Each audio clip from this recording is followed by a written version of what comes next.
Test, test, test, test, test, test, test.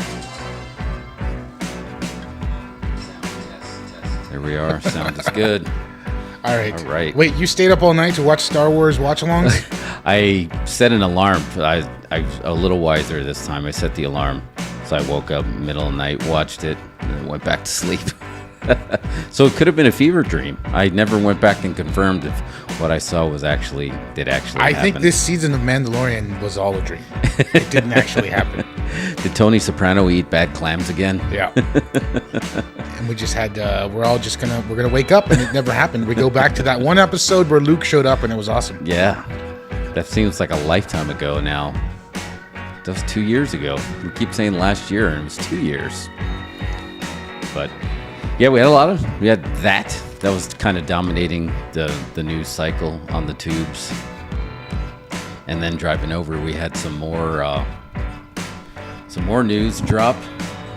We had more people come out against Kang the Conqueror. So it's not looking good for Jonathan Majors. And the rumor was, and you couldn't confirm this, I was looking it up, that somebody noticed that they went into iTunes and started photoshopping his face out. I heard he's not on the Kang, on the Quantumania box cover. What up, JJ? JJ, what's up, man? Good to see you again.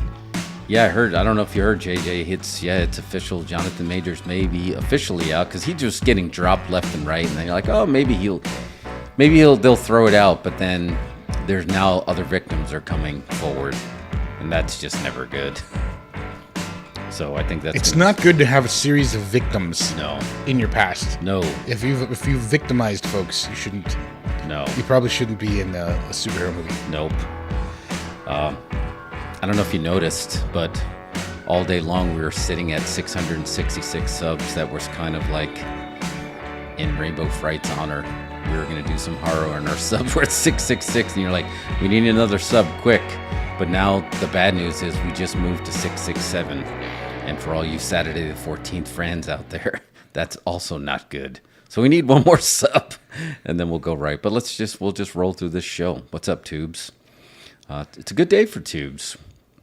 Well, we wanted to have her back and we were trying to think of the best topic to go with, and she suggested let's do some summer horror movies. Obviously summer's known for big movie drops, but also has a good horror movie drop, so we're going to go with the theme of horrors of summer. We're going to pick one on the water, one at the camp, and one on vacation. So you'll get 9 suggestions that'll be really good rewatchable summer horror. Who's our guest again, Jeff? rainbowFRIGHT will be. Yes, I keep telling myself I'm not going to talk over her great sting, but I think it was okay there. But yeah, well, just before we bring her in though, we just had to do cover that news, and then there was some good news for Marvel. Adam Driver is in final talks to be Reed Richards, Mr. Fantastic, the Matt Shankman. Apparently, he got the offer. They tapped him on the shoulder and said, "Do you want to be Mr. Fantastic?" He's pretty fantastic, so I mean, I see no reason to not have him. Yeah. I read it was between him and Dev Patel, who I thought would have also been good. Yeah. But Adam Driver, we're big fans. We're still waiting for that. What's up, Rainbow? We're still waiting for that Rambo remake. We wanted that to be Quentin Tarantino's 10th film. Yeah. First Blood, Adam Driver. That would be fantastic. Yeah. He's a legit Marine, so I think that would have been good. I mean, if you want to give anybody a reboot, give it to Quentin Tarantino. Yeah. Or a sequel boot or a refresh or whatever. What is it when you just make the movie again? A remake. Give him a remake. Yeah, that used to be all they did, but yeah, now there's just a confusing series of potentials. You can reboot it, remake it, sequel boot it. Sequels are just like a given. Yeah, I don't think people are doing straight up remakes anymore, right? What happened to reimagining? I don't think they do. Yeah, I think on. remakes are out. Yeah. But I think Tarantino could do a remake if you gave him a remake to do. But he's sticking to the movie critic and he's done. What if he makes like a Netflix movie? Yeah, does that count? Yeah, I mean, we should. You know what? I was thinking we should write a letter into the Video Archives podcast. God, I was thinking the same exact thing. I just want to write them a letter just to hear them read it, because they will read it if you take the time to write it. Yeah. But you want to ask him about doing, ask him the rules of his 10th film? I feel like that's a valid question. I don't think we'll ever, we won't get a chance to ask him in person. But I feel like if he did a Netflix movie, that should. I'm torn, right? Because I feel like Netflix is TV. Yeah. Even though they put it in the theaters, it's still TV. So it's a different time. And I read today that Netflix was actually going to release less of their films in theaters. They were going to skip it. Because for a while there, they were talking about buying their own chain. Yeah. And having an early window because Glass Onion did so well. Yeah. And then they want to skip it. So, yeah, I don't know if that would count. He's definitely going to do a series. What if he made a movie and you just chopped it up into 3 parts and called it a series? That could be a thing. That's what most of these Netflix series are. Let me swerve to this though, because you were talking about. Wait, what were you talking about? Oh yeah, Netflix. Yes. Netflix. Did you see that they are sending out their final DVDs in the mail? Yeah. Next month. R.I.P. I kind of want to sign up for the discs for just the last month. That's a good idea. Yeah, I think I'm going to do that. And not return them, because what are they going to charge you? That's right. Why return them at all? They're going to charge you late fees? I wonder if they have a run on that. I don't know. Maybe they should just sell them, like rent to keep. Yeah, they might as well. And do the old, Blockbuster video gimmick, which is like 3 for $9.99 or something like that. Yeah. Oh, man, that's a great idea. They probably have a huge warehouse full of just discs. Oh, my God. That's a great idea. Are you going to do it? Yeah, I'm going to sign up for it right now, live on the show. Let's do it. Is it DVD.com? I think DVD.com, right? No, I think it's still Netflix. Is it still Netflix? You just sign up for an account and they have an option where you get the discs. Oh, wow. Yeah, you should do it. Just start ordering a bunch of. Oh, that would be really good. We talked about this. We still didn't know. Glass Onion was the best movie that Netflix ever had. But we're with John Brennan. He's actually one of the producers of The Last Drive-In. He called it an L. He called it an L on Netflix. He's like, I never even bothered with your streaming service. Your DVD service was the way to go. He goes, stick to the quality stuff, and then he tagged Criterion in it. Do they have films that are only on, that you can only get through their disc service, but not their They definitely have a better selection, yes. Wow. If you dig into their disc menu, they have all kinds of stuff. I think everybody gave up on DVD rights once everybody moved to streaming, so there's nobody's fighting for those. You sure they will throw them in for free? Oh wow. Well, speaking of that, I know we're swerving all over the road here. You gotta watch Tetris. Somebody gave you bad info. You got bad intel. Somebody told you that Tetris on Apple Plus was not good, and it was probably one of my favorite movies I've seen this year. Yeah. And I've already downloaded whatever download it is, grabbed a couple of the songs on there. This is a movie that if it would have came out the same year as Argo, it would have been in the same conversations as Argo. Yeah. It had that Argo vibe to it. And it was just, I don't know, it was a really fun movie that you least expected. And then you didn't realize, you thought they probably stretched the truth a little bit. But then at the end, they showed a lot of his home video footage that he shot while he was in the Soviet Union. Mm-hmm. And so it didn't seem like they had a gimmick all that much. So what is the basic story of Tetris? It's like The basic story is what you were talking about. They were trying to find... It was a game that went viral, but it was created by a Russian developer. So everybody was scrambling to try to get the rights because they realized this game could be huge. So you had a couple of con men saying, yeah, I did get the rights. You had some of them going there. But then they were dealing with computer rights, PC rights, arcade game rights, and then handheld, because this was around the same time that the Game Boy was still... It wasn't out yet, so Nintendo was trying to get it as fast as they can because they wanted to launch it with Game Boy. Do you think Game Boy would have got over as big as it did without Tetris? That's the $1,000,000 question. That actually, the movie does address that. Because Game Gear did not get over as well. Yeah. And it came with Sonic. Yeah, you're right. It didn't. But you think about it, man. Like, the simulation has a lot of synchronicities, and... At the same time that Tetris drops, the Super Mario Brothers movie drops. and one of them is doing great, and one of them is great, but nobody knows it's great. And that's what I feel like Tetris the game was to Tetris the movie, because they packaged Game Boy with Super Mario Brothers too, which was great. But you weren't too crazy about the Super Mario Brothers movie. No, I didn't care for it that much. It's fine. There's nothing wrong with it.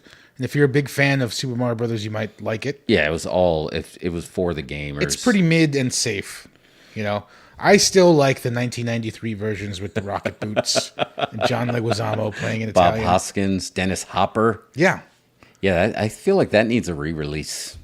I know. They played it at New Beverly not too long ago. Oh man, It sounded. I was reading about it. Like the directors were there, and it was a sold-out house, and folks were cheering. oh really? That's great. I love stories like that. I need to give it a rewatch. It's been a while. Yeah. I mean, you got Bob Hoskins and Dennis Hopper in it. Yeah. That's a stretch. I'll take those guys over Chris Pratt any day of the week. I would have liked to see a live-action Tetris movie about the game, where you know the pretty much the movie is them organizing blocks, or I guess they get crushed to death. What happens when you hit the top of Tetris? You just die. Yeah, you just get it just ends. It sounds like a horror movie, honestly. Tetris is I've been known to take a work break, and I have a side hustle TV that has all the retro gamings in there, and I play Dr. Mario, which is basically Tetris. That they're like, well, we kind of got the rights anyway. We'll just add a Mario version of a game of this, and it'll be fine. Yeah. Did I talk about that real quick? Mario Brothers. That was just before we get off of that. You said you didn't watch it. I did. I finally went and saw it. Okay, on so Monday. what did you think? It was okay. It was fun. Like, there was a lot of Easter eggs for the games. I will tell you that freaking Jack Black song has been stuck in my head all week. Jack Wow. Black's going to get nominated for an Oscar. He's 100% going to get nominated for an Oscar. So that's going to happen. My big issue with that movie, I've come to the realization, do we need celebrities playing cartoon characters anymore? No, I don't think so. I don't think that's a thing anymore. You think back to like older cartoons, it was never celebrity voices. It wasn't until like Aladdin, you know, when Robin Williams played the genie. And then since then it's been all celebrities, but I don't know. Now I just watch that and for me, it starts taking me out of the experience. Right. I don't see the character. I just see the actor. I think you're 100% right. I don't think it's necessary. Yeah, I watched the trailer for the new Teenage Mutant Ninja Turtles coming up, and there was like 2 pages worth of people that they were saying that were going to be voices in this movie. Yeah. It was like it just went whoosh. It just filed all those. But yeah, I'm with you. I don't think we need it. I'm good with celebrity cameos, but I mean, for the main characters in the film, I think let's get some unknowns. Let's get some voice unknowns, some new blood, and let them become the character. I would love to see it, because then you know that trippy feeling when you see him in real life and then they use that cartoon voice. Oh man, like my brain is still blown away. Like I have permanent scarring knowing that Ted Knight from Caddyshack was the voice in Super Friends. Like my brain is still scarred from it. He was the voiceover? He was the narrator? Meanwhile, at the Hall of Justice. I can hear that now. Yes. Oh, wow. Yeah, that's Judge Smails, sir. It's like, that just blew my mind. It still blows my mind that Fresh Prince's uncle was the Shredder. Oh, yeah, that's right. What was Fresh Prince's uncle's name? Uncle Phil. Uncle Phil. Yeah, Uncle Phil is the Shredder. Yeah, this is why, you don't need it. You just need somebody who's a professional animated voice. Yeah. That just really has that. And when we were watching that in Star Wars Celebration, like when those Clone Wars voices, they start going into their characters, it was great. So yeah, let's add that to our letter to Tarantino. P.S. We know you don't take any bullshit from Hollywood. Can you put this note in for us when you go to the next meeting? Yeah. I don't think he goes to their meetings. Yeah, I don't think so. All right. Our guest is in the waiting room. Yes, she's arrived. All right, she's in the house. Let me just, all right. You hear us fine there, right, Rainbow? Give me a thumbs up. Okay, great. All right, let me pull her in. All right, here we go. Just vamp for a few seconds, Jeff. Yes, please. I don't have a button for this yet. Please welcome to the virtual stage her at rainbowFRIGHT YouTube page. We've been fans for a long time. We're friends with her. Please welcome rainbowFRIGHT. Yeah. Oh, nice. Oh, what's up? Looking perfect. That All is right, perfect. got the full setup. Great. Welcome back. Yeah, welcome back. Thanks for doing this Thank you. again. Glad to be back. Yes. Thank you for having me. And you're in the proper gear, as you can see. Yeah. Looking really good. So Thank you. we started talking a little bit about, again, because we've been fans of your page for a long time. So when we said, let's figure out, like, how are we going to get something else? And you came up with this topic. I had no idea that it was going to pull the thread, and then pretty much there'll be no sweater left of just like choosing how many films for this. I mean, wow, there's just so many options. Yeah. It was fun coming up with the idea. Yeah, As you so- said summer, and I was like, okay, how can we get a bit more specific? Yeah, and I Yeah. thought that was a great idea too. So we drill it down. One for it comes like something old, something new, something beachy, something campy, something vacationy. And there's Yeah, there's a yeah, lot of there's a lot of exactly. stuff. It's a broad category. Yeah, You know, I think summer camp is always a big one. You know, but there's all kinds of Yeah. vacations. Did you know? And I'll just throw this in there. This is not on the list, Jeff. In Texas Chainsaw Massacre, that's a summer movie. They were on vacation. that's right. Yeah, it was hot as hell. Yep. On vacation. Oh man, Yeah, yeah, it's true. that's very true. Yeah, and you can just feel that, especially that Texas heat, and in that Volkswagen And- van. Oof. And the Hills Have Eyes. Yes, exactly. Hills Yes. Have Eyes and Hills Have Eyes. Did Wes Craven do part 2? I think he wrote it. I don't think he directed. Michael Berryman was in it, though. D to the Ray to hear you more about the topic. So welcome, D Movie Man.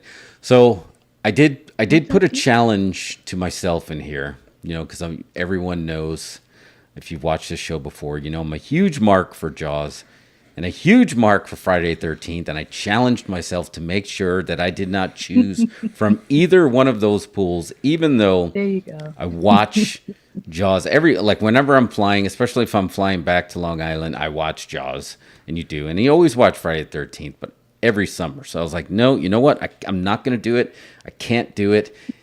So I'm going in a different direction. But that being said, Jaws is the #1 movie of all time, and Friday the That's 13th. it. No more words about it. Yeah, that's it. And Quentin Friday- Tarantino agrees with you. He says it's the best movie of all time. Yeah, it's really hard to argue. You can't argue with him.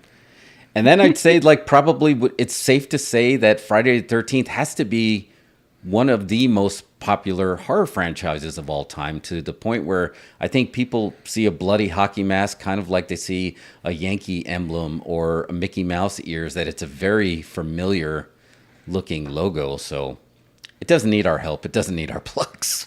Yeah. Exactly.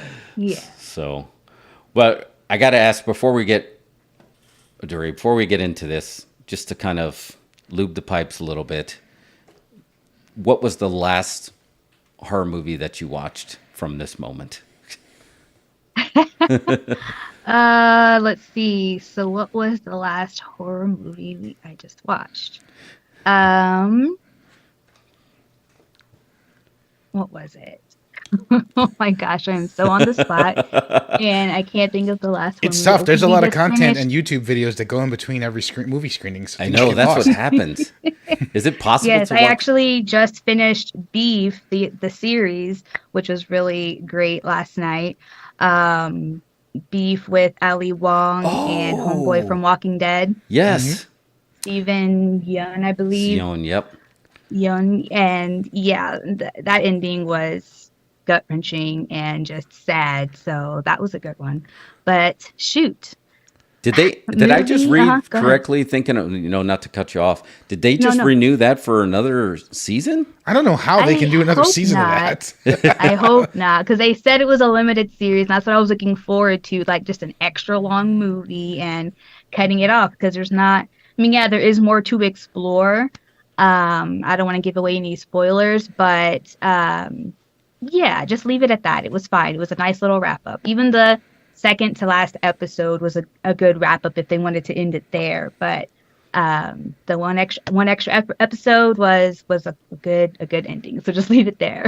It's on. That'd be good. It's in my virtual queue to watch. I have it listed. Everybody who's watched it has really liked it. Yeah. It's solid. I feel like he's Netflix content. It's good. I'm still waiting for him. Yeah. Like he's got to have more. I mean, he's moved from being Glenn from The Walking Dead to he's already a movie star, right? He was great in Nope, and he got Did he get nominated? No, but he's about to be Marvel guy. Is he really? He's gonna be somebody, one of the heroes. Oh wow! One of the vast array of heroes they got coming out, and he's gonna be one of them. So he's about to blow up. Yeah, I feel like he's sure. always on the verge. They should make him Kang now. Why not? Just swerve that. Well, yeah, they can do anything with CGI these days. All right, you ready? You guys want to dive in? Literally dive in.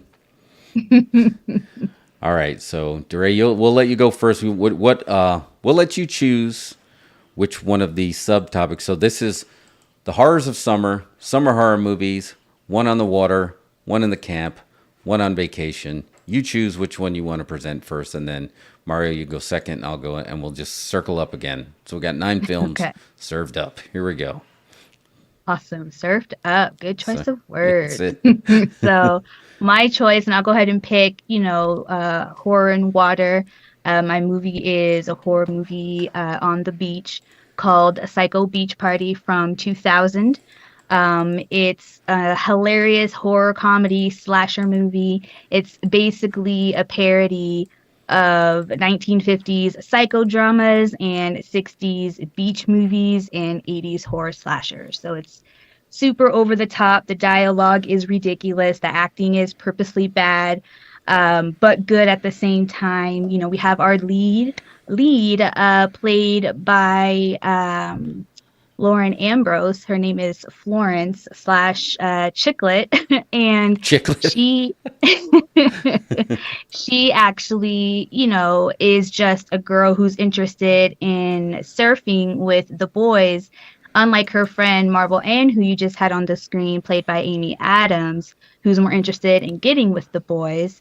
So she ends up getting in with a group of boys, and they give her the name Chiclet, and it's kind of a play on the name Gidget from the novel Gidget that eventually was adapted into a film in the 50s too.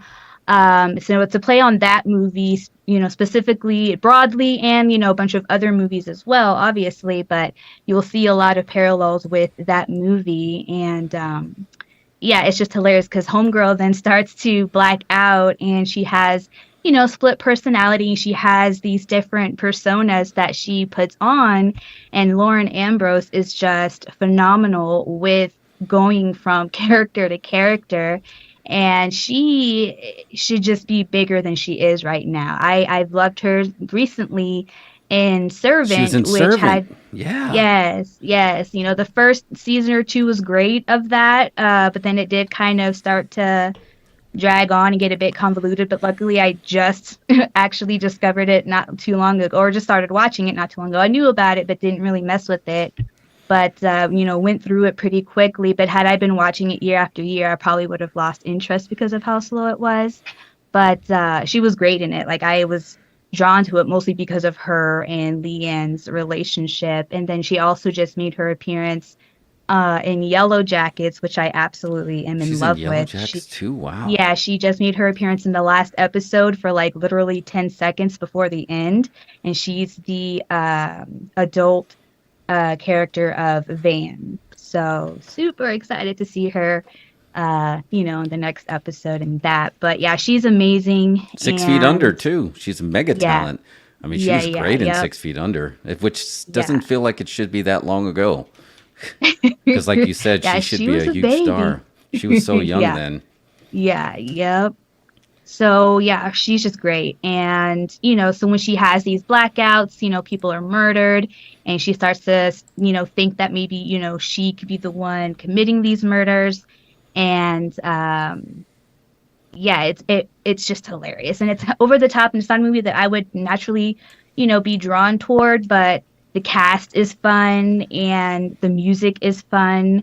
And I think you guys would appreciate this. A lot of the music was, performed and written by a band called Los Straitjackets, and they wear Mexican wrestling masks I when they know of them. perform. Yeah, they're Oh awesome. man. Yes, they are actually featured in the movie too toward the end when they had their big beach party showdown dance off. I'm pretty sure I've seen this. I remember this. This was one of those like Showtime movies that used to come on all month long, and you catch bits of it. I didn't realize this was Amy Yeah. Adams here right there though. Yep. Wasn't this like it's like got that 1950s Frankie and Annette kind of vibe, right? That's what they're spoofing on. Yeah, exactly. And just, over the top and then raunchy, like, the PG stuff that you would see in the 50s and 60s, now just extra raunchy with, not super graphic, but fairly graphic sex scenes and things. So it's hilarious. I feel like Kristen Wiig's character on SNL when she's in Target, when she just like she sees the customer got something good and just wants to get up and walk away because I want to watch this movie right now. Because hands down, this is already the best title of the night, Psycho Beach Party. Like how great of a title that is. Just that. Yeah. This like looking at this picture here, and this was almost one of my selections, but I didn't go with it. But I did enjoy it. It feels like it has the Final Girls vibe from like 2016, right? Where it's still horror, but there's a little bit of comedy mixed in that. Is that accurate or? Oh yeah, totally. Okay. I mean, I'd say it's mostly comedy with a little bit of horror in there, but because it is a slasher, it is a horror movie. So All right. yeah. And that is from 2000. That is it's actually on Tubi. Is it on Tubi? Tubi great. is so great, y'all. Yeah, it's on Tubi right Yeah. now. If I could There not you afford go. any streaming services, we'd have Tubi and be fine. There's so much good stuff on Tubi. That's like a Yeah, perfect. the character who plays the detective, what's her name? Monica. The actress. Anywho, yeah. Oh, Well, it's a drag queen actually who's a writer director, and he wrote and directed the play that he'd been performing for at least 20 years before he adapted it into this movie. And he was actually the star in the play and played what's her name? Chicklet. And and he decided when he was going to shoot the film that he wasn't going to play her because it just wouldn't have looked right on film versus on stage, and that's why they went with somebody else who would look more like a 16-year-old. But yeah, it's super cool to know that it was on off Broadway for a couple of decades before it was a movie. So this I can see that. Yeah, that's I can totally see that. that being on off Broadway. yep. What? Yep. Yes. So that had Lauren Ambrose, Thomas Gibson, Amy Adams. That feels like 2000 casting too. Nicholas Brendan, which I Yeah. believe he was from Buffy, right? So that feels like even that perfect. That was that group that Yeah. got casted a lot. Very good pick. Really good pick. I dig this. And great poster, by the way, there too. Got the hand there. I would have liked it. This would have been really fun to actually see off Broadway as well. I think that would have been fun. Oh yeah. For sure. All right. Classy Good pick. production. Yes, it is. All right, Mario, you're up. Let's stick with the water theme. So you got to follow Psycho Beach Party. Yeah, I don't have a water themed one, but I do have I have a pick, and you kind of just called it just earlier because my first pick was actually the Final Girls. Oh, is it? I had no idea. That was serendipitous. I had no idea. I love this movie. I think I feel like it gets confused with another movie called The Final Girl. Yes. They get mixed up on the video store shelf. Yes, they were around the same time too, right? Yeah, I think this movie like it took the whole meta slasher gimmick and wrapped it in itself over and over. It's got that multi-layered meta slasher. I don't know. I really dig this movie. It's not necessarily a full summer movie, but it takes place at a summer camp, at a summer slasher film. Oh, wait. So Okay. Final Girl was the other one that actually had Abigail Breslin in it, right? I believe so. Yeah, which was also, that actually was really good as well. And Wes Bentley in there, yeah, but that's different from the Final Girls. With the Final Girls felt a little bit like the cabin in the woods kind of feel, right? Yeah. Okay. Yep. Very good stuff. Was I didn't know I was supposed to pick a beach one, guys. Oh no. I There's well, you're gonna find out with mine. I kind of, the topics are so intertwined that I'm trying to make sure I keep track of it. But I didn't want to jump off. So this had how do you say her name? Is it Talissa Famiga? Thaisa? Yeah, Thaisa? that's Thaisa it. Farmiga. Thaisa Famiga. think she's right? somebody's daughter. Her mother is also an actress. Yeah, who played Thaisa? Something like that. She played in the prequel to the Psycho. She played Norman Bates' mom, Right. Vera. I think she was also in yeah. The Vera Departed. Farmiga. That was Loved it. Yes, and So Departed. That was good. So I'm trying to see what year. Oh, so that was 2015. I was trying to see if that actually Final Girls came out before Cabin in the Woods, but it looks like it came out after. But yeah, same vibe. See if that is available. Is that on Tubi too? Where did you see it? Where was the? I want to say I rented. I mean, I watched it on Hulu multiple times. Okay, yeah. I don't know if it's still on Hulu. It's probably making the rounds from place to place. Yeah, you can rent it out on. Doesn't look like it's Hulu, but yeah, it's rentable on all the YouTube, Google, Apple, Redbox. All right, I'm going mine. I'm trying to make sure I keep mine. So we're going with water. I'm going to confuse you guys too because I'm going to select my water one. Is going to sound like my vacation one. But, Okay. but we're going to stick with the water one. The thumbnail was very serendipitous. It kind of gave it away. I'm going with a double feature of both Creepshow stories on water because to me, something to tide over, you see the gifts, you see, Ted Danson, you see Leslie Nielsen. It's very... when you think Creepshow, you think of his head in the water. It stuck with me at a very young age, and I remembered. So I was a big fan of Creepshow when it came out. Like I remember seeing it, and I was very psyched for the second one. But it was just, to me, I had already seen Leslie Nielsen in Airplane. You'd already seen him in Police Squad. So this was such a departure that by the time you saw it and you're like, wait, that's the guy from Airplane in there with the guy from Cheers. But it's like a horror movie and it's like a revenge fantasy. And then just the thought, the whole thing of just, I think we all have that buried alive fear, right? Of just like not being able to move your arms. But then the thought of like the crabs and then like the water coming at you. Very, very unsettling at that age, but it stuck with me. And then now I'm a huge fan of it. And then Creepshow 2 came out. Creepshow 1 was 82. Creepshow 2 was 87. There was a whole backstory of what happened with Creepshow 2. It was one of those productions that went off the rails. They had 5 stories. One of them included bowling zombies going for revenge. They tossed all of those out. But the one they stuck with was the raft. And to me, the raft was terrifying because when it's raining, and ironically, later on in Unbreakable, they had that scene when the pool has those covers and then you always have this fear you're going to fall in and then get wrapped up in the cover and drown. That's what the raft felt like to me. Mm-hmm. The raft of just having this whole feeling that if you just barely even touch this thing, it's going to basically eat your skin alive. And then you have exactly what some people are thinking, like, I'm pretty fast. Can I make it to shore quick enough? And then hearing the backstory of this. So the backstory was they were trying to get a tax credit. They were filming in Arizona and they were filming in Maine, to appease one of the stories for Stephen King. And the other 2 stories are great. Old Chief Woodenhead and Thanks for the Ride Lady, the hitchhiker.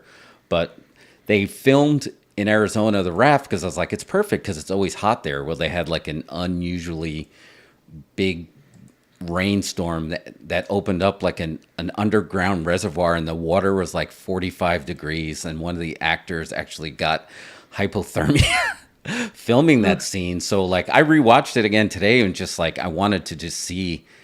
I think that added to the performance that you saw, like how tense they really were. And then again, it was just such a simple premise, right? They just drive up to the lake, swim out to this raft, and then they're trapped, and then they're just screwed. And then there was also a lot of 80s stuff that probably would not fly today that actually happened on that raft.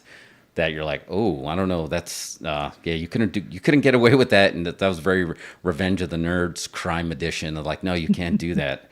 So, but it was really good that, especially that last tent scene. I won't give the spoiler when somebody, of course, makes the break for it, and they try to try to make it to shore before they do that. So I think that On the Water, Creepshow 1 and Creepshow 2, if you just watch those stories back to back, that's a really fun double feature of On the Water horror. Great picks. Yeah, Yes. I love those. Do you think there's a big difference in quality between Creepshow 1 and 2? Huge. Like, the animations are weird in Creepshow 2, aren't they? Yeah, they ran out of money. so they ran out of money. George Romero kind of didn't want to do it. Stephen King was kind of done. They tried to get Tom Savini to come in, and then he couldn't do it. And then the DP from Creepshow ended up being the director, but they didn't have a lot of the comic book vibes that they had in the first one of like changing the page and it turned into the panel. So then they had that kind of hastily drawn cartoon to try to thumb it together.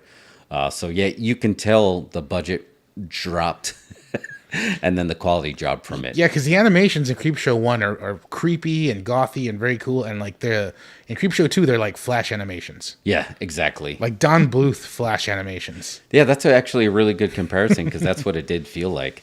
So Happy ghouls. But it actually, again, rewatching, I didn't rewatch the first one because I think everyone's seen the first Creepshow. There's so many gifts for it. But I was like, let me rewatch the second one. I feel like it's faster, and all three of those stories hold up really well. And Old Chief Woodenhead, I was probably what I thought was the weakest one, but then going back and watching it again, it was like, I think this is aging surprisingly well for a horror movie. So I can see why Shudder scooped those up. And I do like the series too. The series has some weak ones and they have some strong ones on Creepshow. Yeah. But just like, you got George Kennedy, another Airplane alum, which is what stuck. No, he was Naked Gun, but it was also just from that same vein. It was like, first you get Leslie Nielsen and then you get George Kennedy. That held up really well. And you still got your obligatory Stephen King. He was a cameo, not as powerful as his first one when he touched meteor shit and turned into that. But yeah, it's a really fun ride. But the one that really the raft, swimming in the pool, similar to the Jaws vibes, like how fast can you get out of the water? And thanks for the ride, lady. Anytime you're driving at 2 a.m. and you see anyone on the side of the road, that thanks for the ride always kind of stuck in my head. Yeah, it's really, really hard just to pick a top favorite. No, yeah. One, I feel like all the choices, unless it's Jaws, is going to have some kind of asterisk. It'll have some kind. We get it. Okay, I need to add a sidebar since I felt unprepared for the next one. I think if I had to pick another beach horror movie, unconventional beach horror movie, if y'all might have seen this recently, The Lighthouse. Oh yeah. Yes. Did you see The Lighthouse? Right? Yeah. I forgot his name. I loved it. This is like this is a horror movie about like having a roommate in a lot of ways. And like it's you watch this and you think that it's really striving for creepy and all that, but there's just comedy elements that jump out of nowhere. Oh yeah. And they make it even creepier. Anyway, The Lighthouse is a beach horror movie. Watch that one. It is. That's where lighthouses live. What's up, Adam? Adam, what's up? So we had Psycho Beach Party, The Lighthouse, and Creepshow double feature. And we'll have... So were you going to use The Final Girls as your camping horror? Let's just forget that happened. Look, Adam says he was watching Tom Savini on some late night talk show talking about the first Creepshow effects. He used Rice Krispies for a lot of effects. Oh, really? I could see that for like bones and whatnot. Yeah. I got to plug. I just put it in the chat. I just plugged. I listened to Tom Savini's episode of the History of Horror Extra that Eli Roth does that's just podcast only. And listening to those stories makes me want to go back in time and change my career choice from pro wrestler to just horror makeup artist, because they just sound like they had a blast, but it sounds like it was just so much work, so much work. And then he had an incident with with a prop gun. That I don't want to spoil it, but it's really great. And that circle runs so small. Like they're all buddies. They all know each other. He was just giving props to Rick Baker, and K&B and Fex from The Walking Dead. So yeah, I can't, if you add that as an asterisk to our recommendations, History of Horror podcast.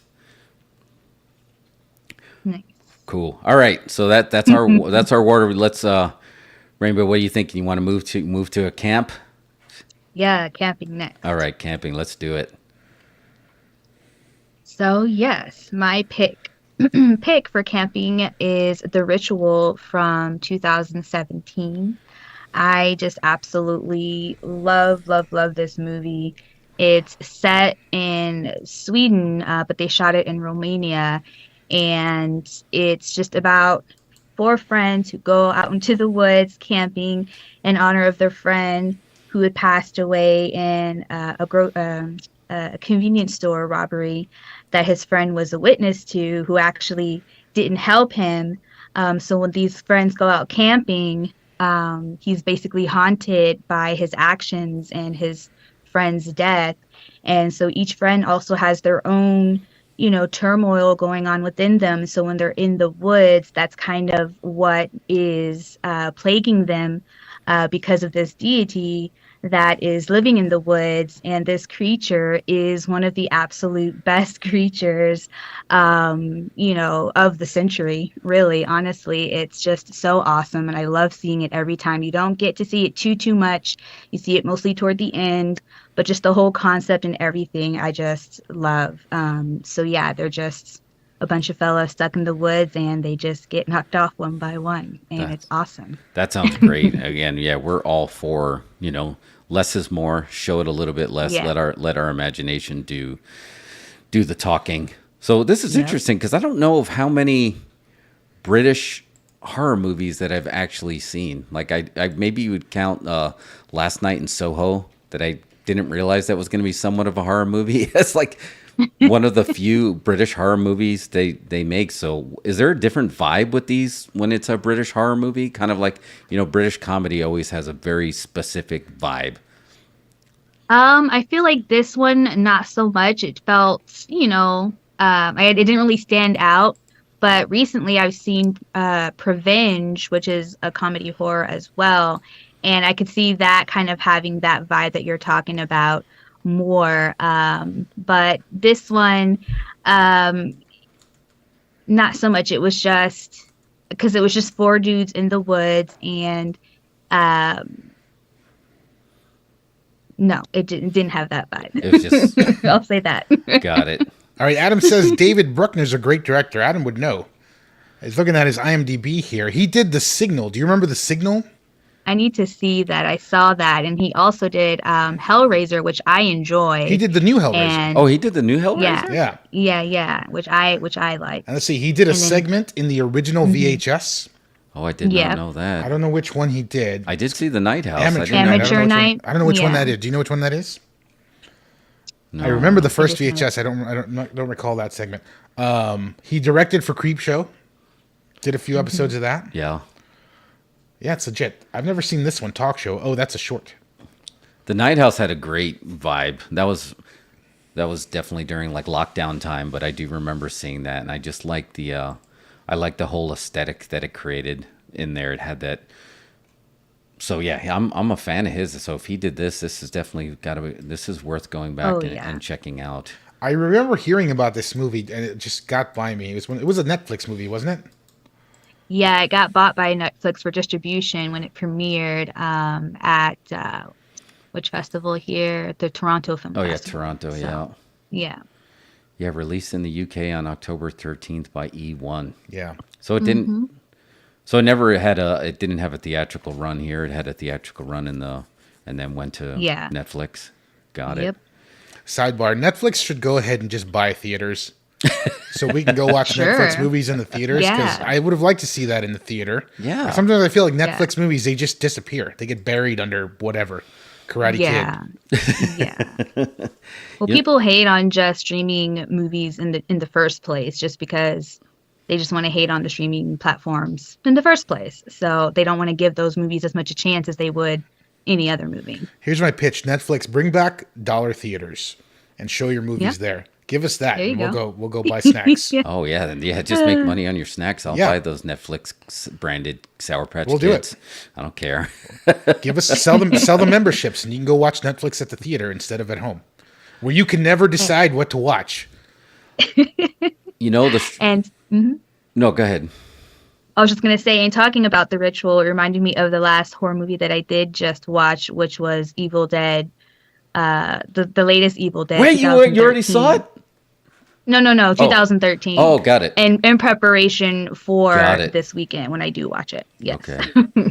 Here we It go. just triggered my memory. Got it. Yeah, and that one was solid. I think that was still Bruce Campbell's gone through all these like different stages, and I think there's still a lot of people that just weren't willing to accept that he wasn't going to be like a part of that. And that movie got unnecessary, kind of buried in a way, not realizing on how good it was, for sure.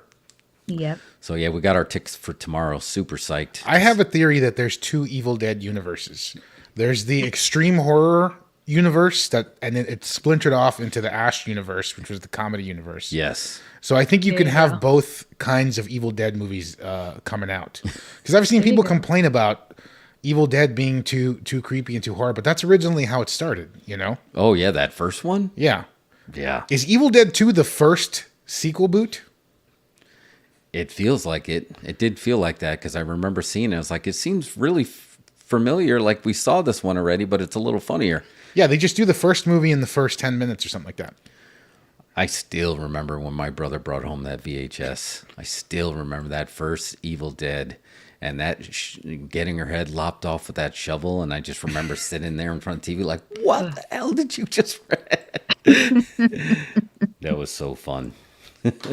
But I feel like, the vibe that they always do manage to catch, and that's why I'm really curious about Evil Dead Rise, is there's horror movies that are fun, that are just like you're going for a good, they're fun screams. This one looks like they're trying to go back to their terrifying roots, because I don't, like you said, people are going to go to the hospital. You did a short about this that I think people are going to say this looks really that. They picked the perfect shot of showing the mother through the peephole like that. Like, it's so haunting. Like, if I was at the impressionable age, like when I saw the first Evil Dead, that would be the one that's like singed into my brain. Well, if you type it into Twitter, the emoji is a cheese grater. So make of that what you will. So funny. You've seen the people getting the little swag bags with the grater in there. It's so cute. Cannot wait. Oh yes, that's gonna be a good one. All right, Mario, you're up. We're camping now. We're doing camping? Yes. Yeah. Oh yeah. Adam said, are we talking about tent camping or summer camp movies? I think both. I Both? think it Yeah. can fall into either one. Well, I'll tell you what, in this particular instance, I'm talking about summer camping, and this is probably one we should have left out. If I would have got the Jaws parameters ahead of time and all that stuff, I might have left this one out. But I think a lot of people have not seen this one. Oh, piranha salad. Yes, piranha is. I want to change mine to piranha. No, but this is just one that I think maybe just watch because it's pretty much everything in this movie is wholly inappropriate today. And nothing of it is probably watchable, or you don't even want to tell anybody that it happened in a movie you watched, is Sleepaway Camp. Yeah. I'm sure you knew that's right. Yep. I knew one of y'all were going to say it. So. It has to be. There it is. It has to be. Our good friend Felicia Rose, friend of the That's show. right. Yes, friend of the show. Oh, nice. We were totally stalking her that day. Yeah. You're going to be a friend of the show. You just don't know it yet. Look, the whole movie, if you watch the movie, like say you never saw the ending, basically the last shot of the movie, it's pretty terrible, honestly. A lot of it's really, really bad. And there's just stuff in there that's that just it's grotesque. Like the chef who is a pedophile as well. Yes. Chef. God. Yes. God. And he ends up getting killed with boiling cream corn or something. Yes. Loved it. Yeah, and yeah. So I don't know. I think that this movie remains forever just disturbing for that final shot, which I don't know. I never saw it coming. No. I never saw it coming. No, And it no looks way. even weirder because it's like the way they did the effect, Right. It's like they turned Felicia Rose's head into like a lion head on top of this tiny body. I think Sleepaway Camp is one you got to keep it in the arsenal of summer movies. It's got to be in there. Yeah, I When you agree. make your playlist. It's short. It's very shit. It's quicker than a hiccup. Yeah. For sure. The kid who's in it, I forget what else he's been in, but he was in some stuff.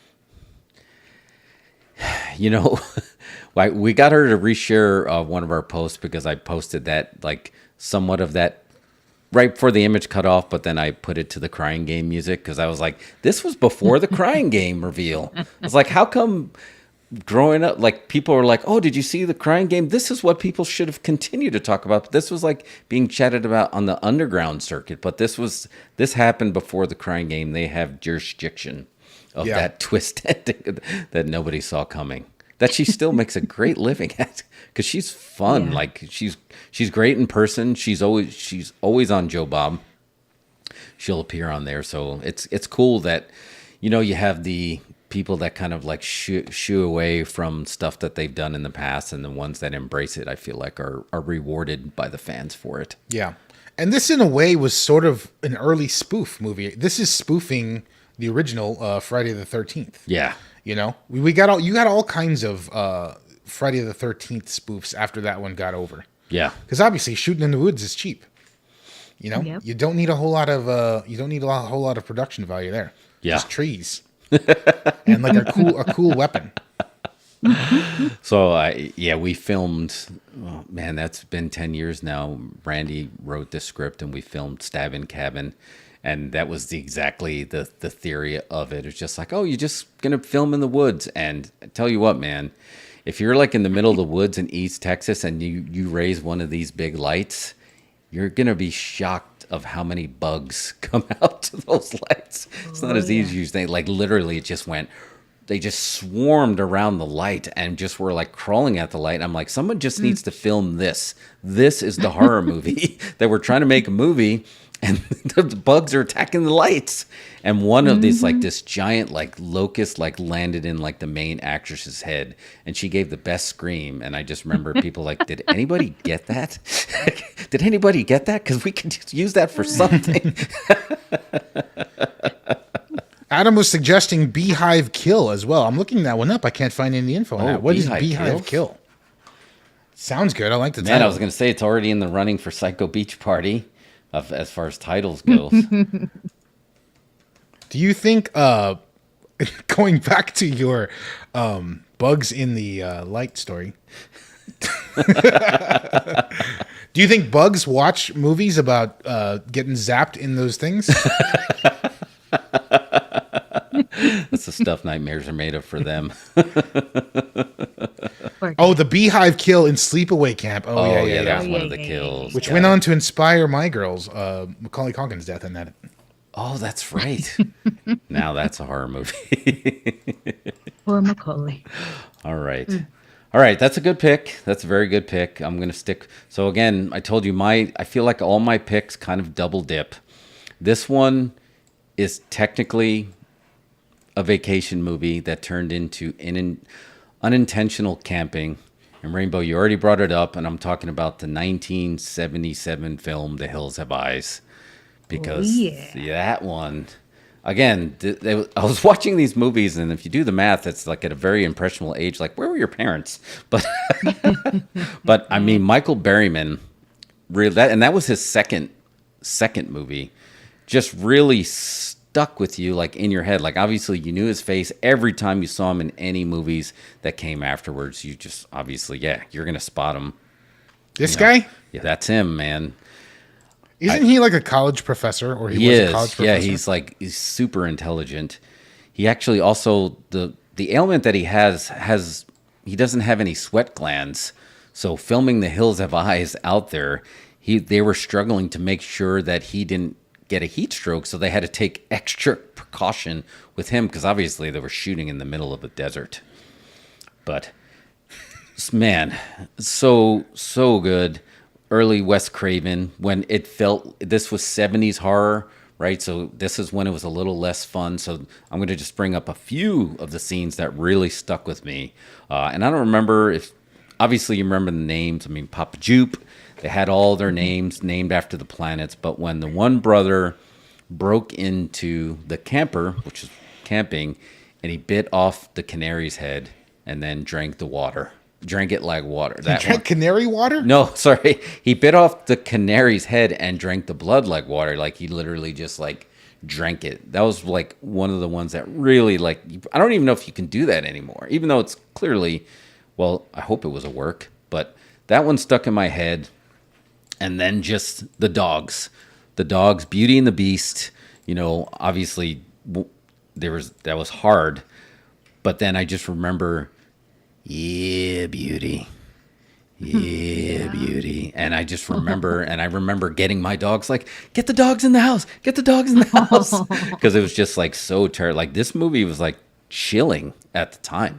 And just the ending was like really, really like stuck with you because you just realized that they just went full bore. Like they just had everything that they had to do to combat this, like, a real family versus this cannibal family, and then in the end you had to almost resort to the cannibalistic methods to save your family.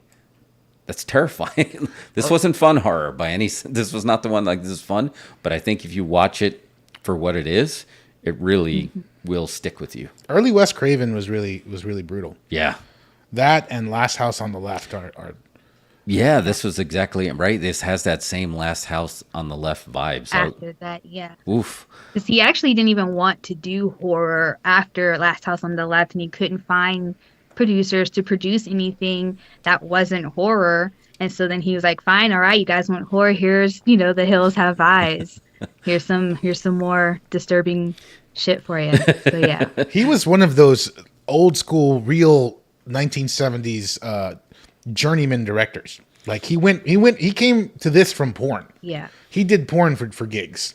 Because that was just what you did. If you wanted to be a director, you had to cut your teeth on porn because they had film. Yeah. They had film and they had cameras, It wasn't like now where you can just shoot a film on your phone. So the pornos had all this film stock and they had cameras, so that's how you would train, and eventually you'd graduate to horror movies. I would he like even to has one of his porn films listed on IMDb. It's funny. Oh, does There's it really? One credit at the very bottom. Yep. I mean, Stallone was in porn. Yes, Stallone was. That would be a fun list to get of just like before they were. It was like the funniest movie that somebody did, leading up to their career, or the porniest movies that somebody ever did leading up to their career. But yeah. Sidebar: Michael Berryman was also great in Weird Science. He was. Where he played kind of himself. Yeah, pretty much on the motorcycle, and he played a scientist in Alf, and that's the one that sticks in my head because I remember him Alf. They captured Alf. He was in a cage, and Michael Berryman comes in looking like a scientist, and Alf looks at him and was like, "How'd you get out of your cage?" That one always. That weird Alf season where he was captured. Yes. Alf is a horror movie. That's what we got to talk about someday. By the way, I found an image of the Beehive death from Sleepaway Camp. Yeah, it's pretty brutal. Oh, Nice. yeah. Yeah. That's it. See that movie just for all its inappropriateness. Is Michael Berryman still alive? He is, yes. He still does autograph shows. He wasn't at the last one. Nope, he was not there. Actually, I believe I have his email address. He, of course, he was friends with Bobby Zadar, and when I wrote that script for Bobby, and he was like, I'm gonna get all these guys, Jeffrey. I'm gonna get all these guys. I'm gonna get Michael Berryman. He's gonna play a preacher for you. He's a really religious guy. Jeff, I love it when you talk about Bobby Zadar. Can I do a pitch to you right now? Can we do a movie about Bobby Zadar? I'd love to do a movie. Just about call Bobby it like Zadar. Me and Bobby Zadar. You write the script. Start after the show. I really should, man. That because he was there for the night for the bug light. He was there that night. So that would be great. He was in Stabbing Cabin. He was in Stabbing Cabin. Yes, he played a sheriff in Stabbing Cabin. The never released, but I would pay. I should try to. We should get that footage and then write a movie around that footage. That would be fun. There you go. I'm into it. That's fun. Yeah, that would be good because now we have a built-in prequel. Like, where'd this footage come from? It's like we shot it and we're just gonna do something with it now. Did y'all like the remake of The Hills Have Eyes? I was just gonna say I did not see it. I did not watch it. No. Oh, you're in for a treat. Really, it's good. You did not like it? No, I didn't see Mario, it. I haven't seen it either, honestly. And I know it's Andre Aja, who I really like. I like all his stuff. I don't know why I just never caught that one. Him and somebody else's other buddy, I forget. But yeah, they did a couple of things together. But yeah, it's perfect. Shout out to Andre Aja. He does great Wow. work. Everything he does is awesome. I can't think. I want to look up his filmography, but like Crawl is a masterpiece. Still need to see that. That's one of the greatest. I shied away from it. It's one of the best movies of all time. Wait, Crawl with the gator? With the gators. Oh, that was fantastic. Yeah. It was so good. And you don't think it's going to be good, but it's unbelievably good. Yeah. I had no idea it was going to be good, and you told me to watch that, and then Tarantino recommended how good it was. I'm like, all right. And it was on Hulu. Tarantino. Yeah. Here's the thing, too, is like, we were talking about fun horror versus brutal horror, sexy horror. Sharks is sexy horror. Alligators are freaking terrifying horror. There's nothing sexy about hanging out with the gators, right? Because the sharks, like, oh, you might get people at the beach and sunning and tanning and doing all this, but like the gator, no, you don't have any of those people at shore. If I know you guys are both from the area, so if you've ever driven east and you drove over that Atchafalaya bridge that goes on for like miles and miles, and all I can think of is like, how many gators am I over right now? And it just gives you the chills. So that's why I think Crawl really worked as a really good horror movie. Let's see. He did Alejandro Aja did High Tension. Did y'all see High Tension? That's a good one. Oh, yeah. That's definitely I'm thinking of a different one. It's sort of a straightforward slasher, but it's really well done. Good to check out. Hills Have Eyes remake. Something called Mirrors. Something called The Esker File. He did the Piranha 3D remake. Oh, which I thought was really good. Yeah, that was good. That I saw. He did Horns with Harry Potter was in that. He did Horns? He did Horns. Oh, with Daniel Radcliffe. Oh, yeah, I liked Horns. Oh, wow. Yeah. The Ninth Life of Louis Drax. Campfire Creepers. That's a short. He did Crawl. And he did something called Oxygen, which I haven't seen. Anyway. That's pretty... I didn't have any reason why I didn't see it. I just remember at the time thinking that it was so bold to remake a movie to me that worked so well originally. And I think I just never thought anything of it after that and never just went back and watch it. But it sounds like I need to go back and watch it. It has that same brutal feel to it, though. Like, this isn't fun horror either. The remake either? Yeah, exactly. Okay. Right. But yeah, it took them a while to get to making the remake, and they were picky about who they had chosen to be the directors for the remake. And yeah, they just stayed really true to the original and then just amplified it with the new technology that we have today with the little sprinklings of new things. But it's the old movie just revamped, like the Crazies. And oh yeah, with the Crazies. I always just call out this movie and the Crazies as one of the best remakes that were just great odes to the original. Oh, nice. Yeah, I did see the remake of the Crazies, and I did enjoy that. I like that one. Yeah, Timothy Olyphant. Yeah, Timothy Olyphant. Yes, so good. Oh, he should just be more praised and famous too. Just like 100% agree. 100%. Justified is so good. If you watch Justified, it's such a fun show. It's a throwback to old. You remember back in like the 80s, late 70s, every show was like, a detective finds a bad guy and they kill him at the end. He's killing someone in every episode. It's just kind of a throwback to that. You know, they're making, I think I read that correctly, right? That they're making a standalone movie of that, of Justified. They're doing something. It's coming back in Yeah. some capacity. It's a good show. It's a good show. Definitely worth checking out. Timothy Olyphant is good, man. He's The other show that he's great in recently that isn't on air anymore, not on air, but is done, is Santa Clarita. I was just gonna say, I- yeah, that was like the closest Yeah. it got to like a lighter version of him with him and Drew Barrymore. I didn't watch the second season. I did watch the first season. So good. All right, I need to go back and watch that. Yeah, because he is really good. And if you saw like the head of hair that dude is rocking now in the Book of Boba Fett, I was like, yeah, that's an actor's hair. It's like, because that's not a wig. That's dude's real do. Yeah. For real. All right, so let's do our quick review. So we had the Rituals, we had Hills Have Eyes, and we had the OG Sleepaway Camp for our camping films. All great picks. All right, next round we are going with vacation films. So Rainbow, we'll start with you. All right. One of my favorite movies of all time, an adaptation of a novel, and the writer of the novel also wrote the screenplay, and that is 2008's The Ruins. Yes. And yes, The Ruins. Ruins is It great. stars Jenna Malone, who is awesome. Yeah, so it's basically these kids on vacation. They have, one last night overseas before they go back home, and this dude offers them to go to some Mayan ruins.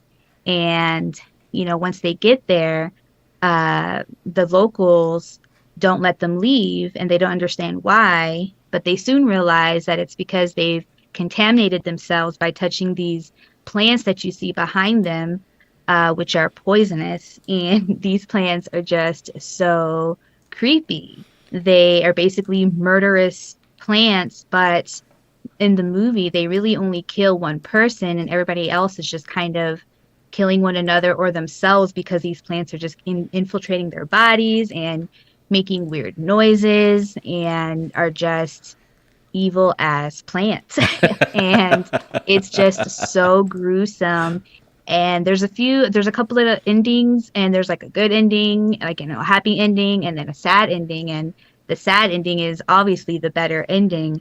So it's hard to tell which one you're going to get if you look it up and try to watch it. But yeah, it's super gory, and it doesn't totally rely on the gore. It's also a psychological thriller, a psychological ride, and it's wonderful. It's a great movie, and I fall in love with it more each time I watch it. And I've watched it so many times.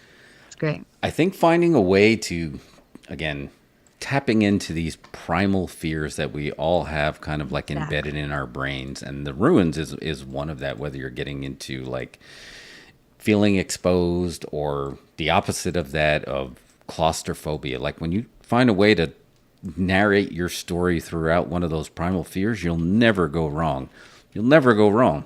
Because again, you don't have to do too much explaining. It just is, and then you just feel it, right? Yes. So Because with these plants, they're, it's like a play on real life. This could actually happen, or at least in a few hundred years. And it could in some places that we haven't explored yet on this planet, in the ocean or elsewhere. And, we have these plants who are mimicking what they hear, like a cell phone ringing or somebody calling out somebody's name. And we've recently just learned, like literally a couple of weeks ago in the news, we've learned that plants actually make noise when they need water, when they're dehydrated. really? I didn't see that. Yes. And so that just makes this movie that much more creepy, because we already have Venus flytraps and other carnivorous plants in real life, So yeah, playing on that, reality, that grounded in reality aspect, and, the real reality of going abroad and never coming home. Right, that's another one. So yeah, it's crazy. And they got that real fungus from The Last of Us now. You read about this, right? No, yeah, no. That's a shoot. It's real. Wait, what? It's out there. It's actually happening now. It's like spreading. Google it. Oh no. TikTok it. It's there. I'm sure kids are talking about it. Oh, you know what? Always something. Yeah. I like the idea of just, again, and now it's bringing it closer to home, but I feel like anytime there was like a space movie or any going in the unknown lands, they always had like, be careful, you know, even something as simple as the plants can kill you. They even brought that up in Jurassic Park, right? So actually to bring it a little bit closer to our reality of just like going on a vacation and going on, you know, and a side jaunt and to get trapped there with something so bizarre like that. Mm-hmm. Maybe they found a way to do what M. Night Shyamalan was trying to do in The Happening. Right? Didn't the plants try to fight, but there was a different type of attack on people. But remember to protect the bees, the plants started fighting back. Maybe he was a little bit more ahead of his time than people give him credit for, right? Everyone just kind of laughs about, you know, what? Oh, I love No. The Happening. The Happening is wonderful. Yeah. Ugh. So everyone always remembers the Mark Wahlberg stuff, but if you think about it, I mean, it worked. I think it's worth rewatching because if there's anything that could attack us and if we became a threat, it would be the things that actually help us breathe. If all of a sudden we became a threat to them, like, guess what? You're not breathing anymore, or just anything you can kind of do. It's not as far-fetched as Hollywood would have had you believe originally. So that's a good pick. Also, that part where the guy talks about hot dogs for like 10 minutes is really good. You should watch it just for that. King Gore is here. Say what's up to King Gore. What's up, King Gore? King Gore, what's up? King? Adam threw in Race with the Devil as a summer horror movie. Have y'all seen Race with the Devil? Jeff, I feel like you've seen that one. Race with the Devil? Peter Fonda, 1975. Oh, if I did see it, I don't remember. I mean, I do remember the movie, but I don't remember anything about watching it. Two couples vacationing together in an RV from Texas to Colorado are terrorized after they witness a murder during a satanic ritual. Oh, man, 75 hard, too. So it's going to be terrifying because there's 70s are scarier. And then 70 years with, like, satanic stuff, oof, forget it. Satan was way scarier in the 70s. He was way scarier in the 70s. Dirt bike vacation. What are your guys, not to, before I give my pick, what are your guys' feelings on David Gordon Green, who did the revamp of Halloween taking on The Exorcist? Well, he's doing a sequel boot, right? Yeah, it's a sequel boot. They actually are getting Linda Blair is coming back for at least one of them. And apparently it's going to be a trilogy. It's not going to be a single movie. Yeah. Which I don't think The Exorcist was originally designed to be a trilogy, but it did turn into a trilogy. And I think everyone remembers that Exorcist 3 scene with that giant white-looking wraith behind the nurse. I think it really sticks with people's head. But you guys, that's listed as a lot of people's scariest movie of all time. Do you guys agree or disagree with that? The Exorcist? For me, yeah, go ahead. The Exorcist being the scariest movie of all time? Yeah, a lot of people list that as their scariest movies of all time. Ask any of my relatives and they'll tell you yes. You can't even mention that movie in their houses. If you talk about The Exorcist, you have to leave. It's probably the most realistic depiction of like something satanic ever, right? Because it plays it like as if she had a mental disorder. Yes. Just imagine if your daughter, got mental illness and it turns out, oh, wait, actually she's possessed by Satan.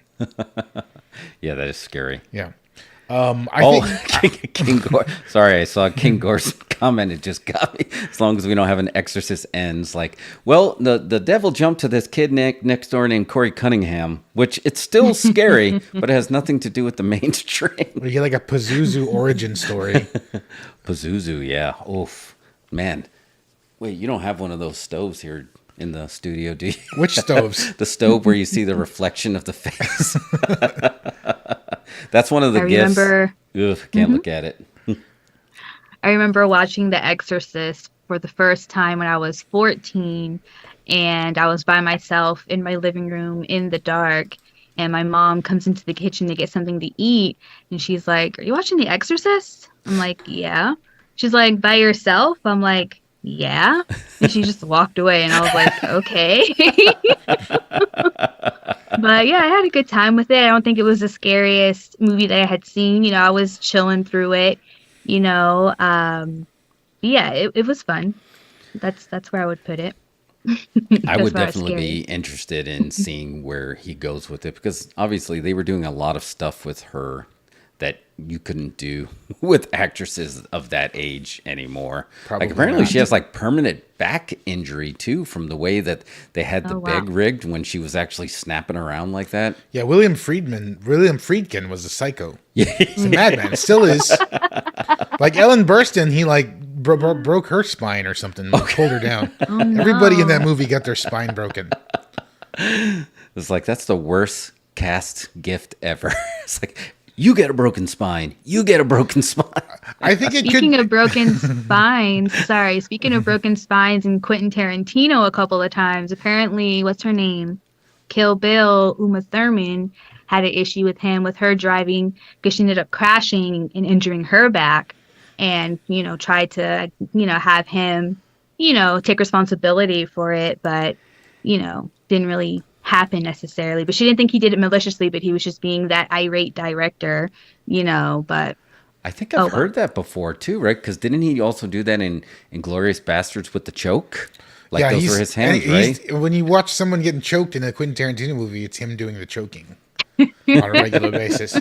I'm glad you brought up Quentin Tarantino, Rainbow, because now I'm going to have to sidebar into this.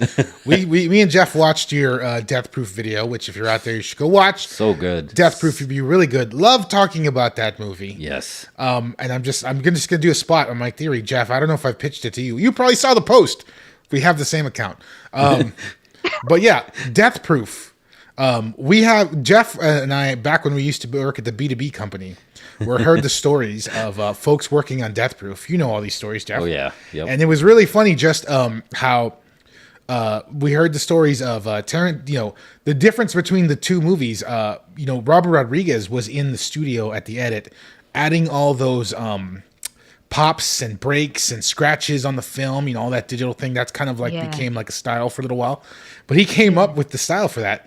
And when he was doing that, Tarantino was actually taking his negatives out in the parking lot and dragging them with a car and just like stomping on them to damage them and doing real damage to the actual prints instead of doing them digitally. I love that. I Yeah, respect that's that. so good. I feel like he probably took that as a rite of passage, right? Like, no, you can't do this digitally. We really need to do this. Yeah. And it's cheaper. It is way cheaper. You don't have to pay a bunch of editors to do that, right? Yeah. Just I do it just watched yourself. Death Proof again like twice over the weekend. You did, right? There you go. You sent me a picture of something, and I saw it playing in the I just play it in the background. I love it. It bothers me that Quentin Tarantino thinks it's his worst movie. I think it's one of his best. I prefer it to I know. I prefer it to Hateful Eight. I prefer it to Django. Yeah. Yeah. Yeah, and maybe he was right. Maybe people weren't ready at the time because I heard the stories and it shocks me that people left not realizing that it was a double feature in there, that people were literally leaving. Yeah. Like, wait, Yeah. what? Well, I think if you were in Austin around that time, Yeah, exactly. when that movie came out, that was kind of a special time here because everybody in town was way into that movie and they did the Grindhouse trailer thing for South by. And if was a filmmaker in town was working on that. And I don't know if you went to the big screening. They had the big screening at that one screening house where they had a bunch of kegs, and they actually got shut down by South by, so they had to move it. But anyway, it was a fun time here in Austin. You met a lot of filmmakers that all came out and made the trailers. That movie's always just going to be special. I don't know. Yeah, Adam Yeah. said he hasn't seen it, but we got it right here. I don't know if you said the close-up. Is it You've close-up? never seen Death Proof, Adam? That's what he said. I don't know if you have the close-up pen. Is it still no. acting wacky?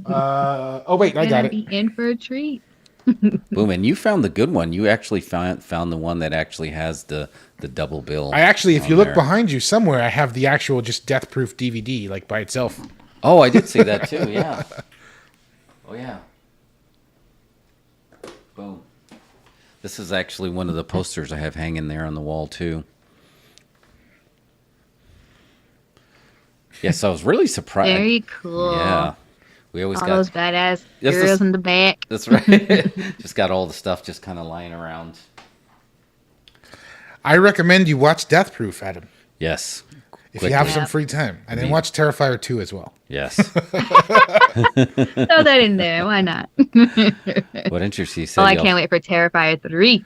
How crazy is Terrifier 3 going to be? Oh, so fucking crazy. Like if the difference between Terrifier 1 and Terrifier 2 is insane. Terrifier Yes. 1, like I said, I feel it could almost have just been like a 30-minute movie maybe, and you just need the setup and the ending. Sure. But Terrifier 2 just levels up quite a bit, and it's funny because they do it with not that much more budget. It's just the scope of what they're trying to accomplish. I kind of wish they kept the story more simplified like they did in the first film instead of making it so Hollywoody where they needed to have this chick with her whole family and this convergence of things. I wish they just would have kept him on his own and focused more on like his little protege chick clown, and just kept him more just singular instead of having to deal with the whole ass, family. It was not my favorite, but everything else aside from that was great. Adam has heat with Kill Bill. I forgot about that. I also, well, you know what? I prefer Death Proof to Kill Bill. Oh, really? Yeah, I do. That's interesting. It's easily in my top 3 Tarantino movies. Kayla said And he only has 10, but I mean, Death Proof all the way. Tarantino also did a Grindhouse with his own random prints at the Draft House a few years back before shooting it back in the day. That probably sounds right. I can see him going up to the projection room up there. well, he used to do his screen at the Alamo when there was only one. Yeah. He used to do QT Festival here in town. Man, we got to make that pilgrimage. We got to make it to the New Beverly. I'm down. We got to do it. All right. That was a good sidebar though, but we needed it. So we're still on vacation mode, and Mario, you are up. Acid bath scene. Got in Terrifier 3. Oh man, that'll be good. All right, Mario, what do you got? Vacation horror movie. I like this vacation horror movie because it spawned its own sort of like genre. Not even a genre, but just a phrase that people use to describe a genre movie, I think whenever that happens, that's big. It brought us Eli Roth into the world. Well, he did other stuff before them, but I think this is when he really got over. But it has to be Hostel. Oh, yeah. Hostel is like one of the ultimate vacation movies, just like you were talking about earlier, Rainbow, but going out of the country and never coming back, and no one knows where you are. It's almost like this is a horror story about that. Yeah. Going into a foreign what country are they even in? Romania? I don't remember. Yeah, it was one of the Eastern Bloc countries, wasn't it? Right. Yeah. Just one of these Eastern Bloc countries where you're just going to raves and all the women are beautiful and it's great, but you end up becoming just like fodder for the rich Europeans to just murder. And it originated the term torture porn. Yeah. Yeah, he definitely gave rise to that. Is it term. torture porn though? I mean, I feel like it's satirical. I don't think it was in that first one for sure. I think, like you said, he was trying to create a message. I think all the follow-ups that may have not been trying to create that same message, and then you get a whole group of them, and then, of course, being human beings, we got to organize things and like put them all in a bucket. Now that's all torture porn. Where if that movie would have just stood alone by itself, just one film, that term never would have existed. It just would have been its own thing. I think it just had a lot of copycats that kind of jumped at it. And I don't even think I saw the second Hostel. The second one is good. I can't remember everything about it, but it was equally good. I I think probably Saw and Hostel coming out so close together kind of made that a thing, torture porn. And then, along with all the sequels that came after it and the copycats that came after the both of them. I'm pretty sure there's copycat hostels out there that aren't affiliated at all. They made like Hostel 2000 or whatever.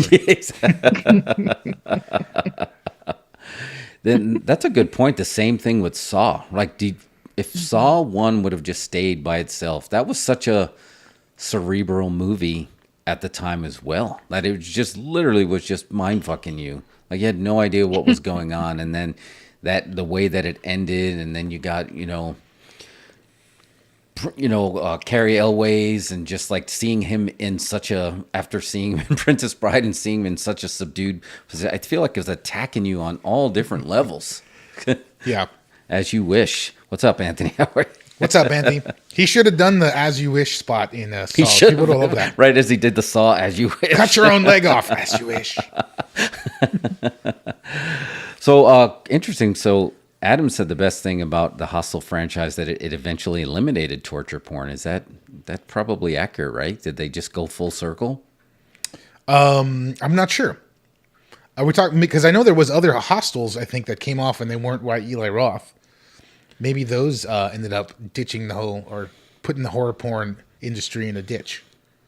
I was listening, when he was talking to one of the podcasts that I was listening to with him on it, that History of Horror, he was talking about, like, he never even went back and watched it after they kind of took the name and kind of ran with it. He just kind of moved on to it. But he needs some credit for how much, he's just as big of a mark for films, but horror films specifically, than with Quentin Tarantino. Like, I feel like when you're listening to him, Edgar Wright, and QT, like, they duel, and he's in there with the best of them. Like, I thought he was going to get into like a brawl with Jamie Lee Curtis on the one I was listening to last year. Like he sticks to his guns, and he's a really fun filmmaker in that sense. And I'm really looking forward to Thanksgiving, which is now finally coming to fruition. But he doesn't. Yeah. I don't know if he gets all the credit that he deserves. He should. He's definitely up there for me. Okay, I just searched torture porn movies, and you don't want to know what came. Yeah. So I'm just, oh no, can't do that. Can't do that. Adam says it became such a genre, I got tired of people stopped doing it. Yeah, that's true. Especially after Saw 10. Yeah, did you guys see the one that Chris Rock did? That was kind of like I still need to see Spiral, because yes, there's another one coming out, but I don't know why I have taken so long to watch it. But looking forward to watching. I mean, I've enjoyed all of the movies, all the Saw movies, to be honest. So I'm down for this next one that's coming out. Oh, Adam says I saw a lot of torture porn that never saw the light of day.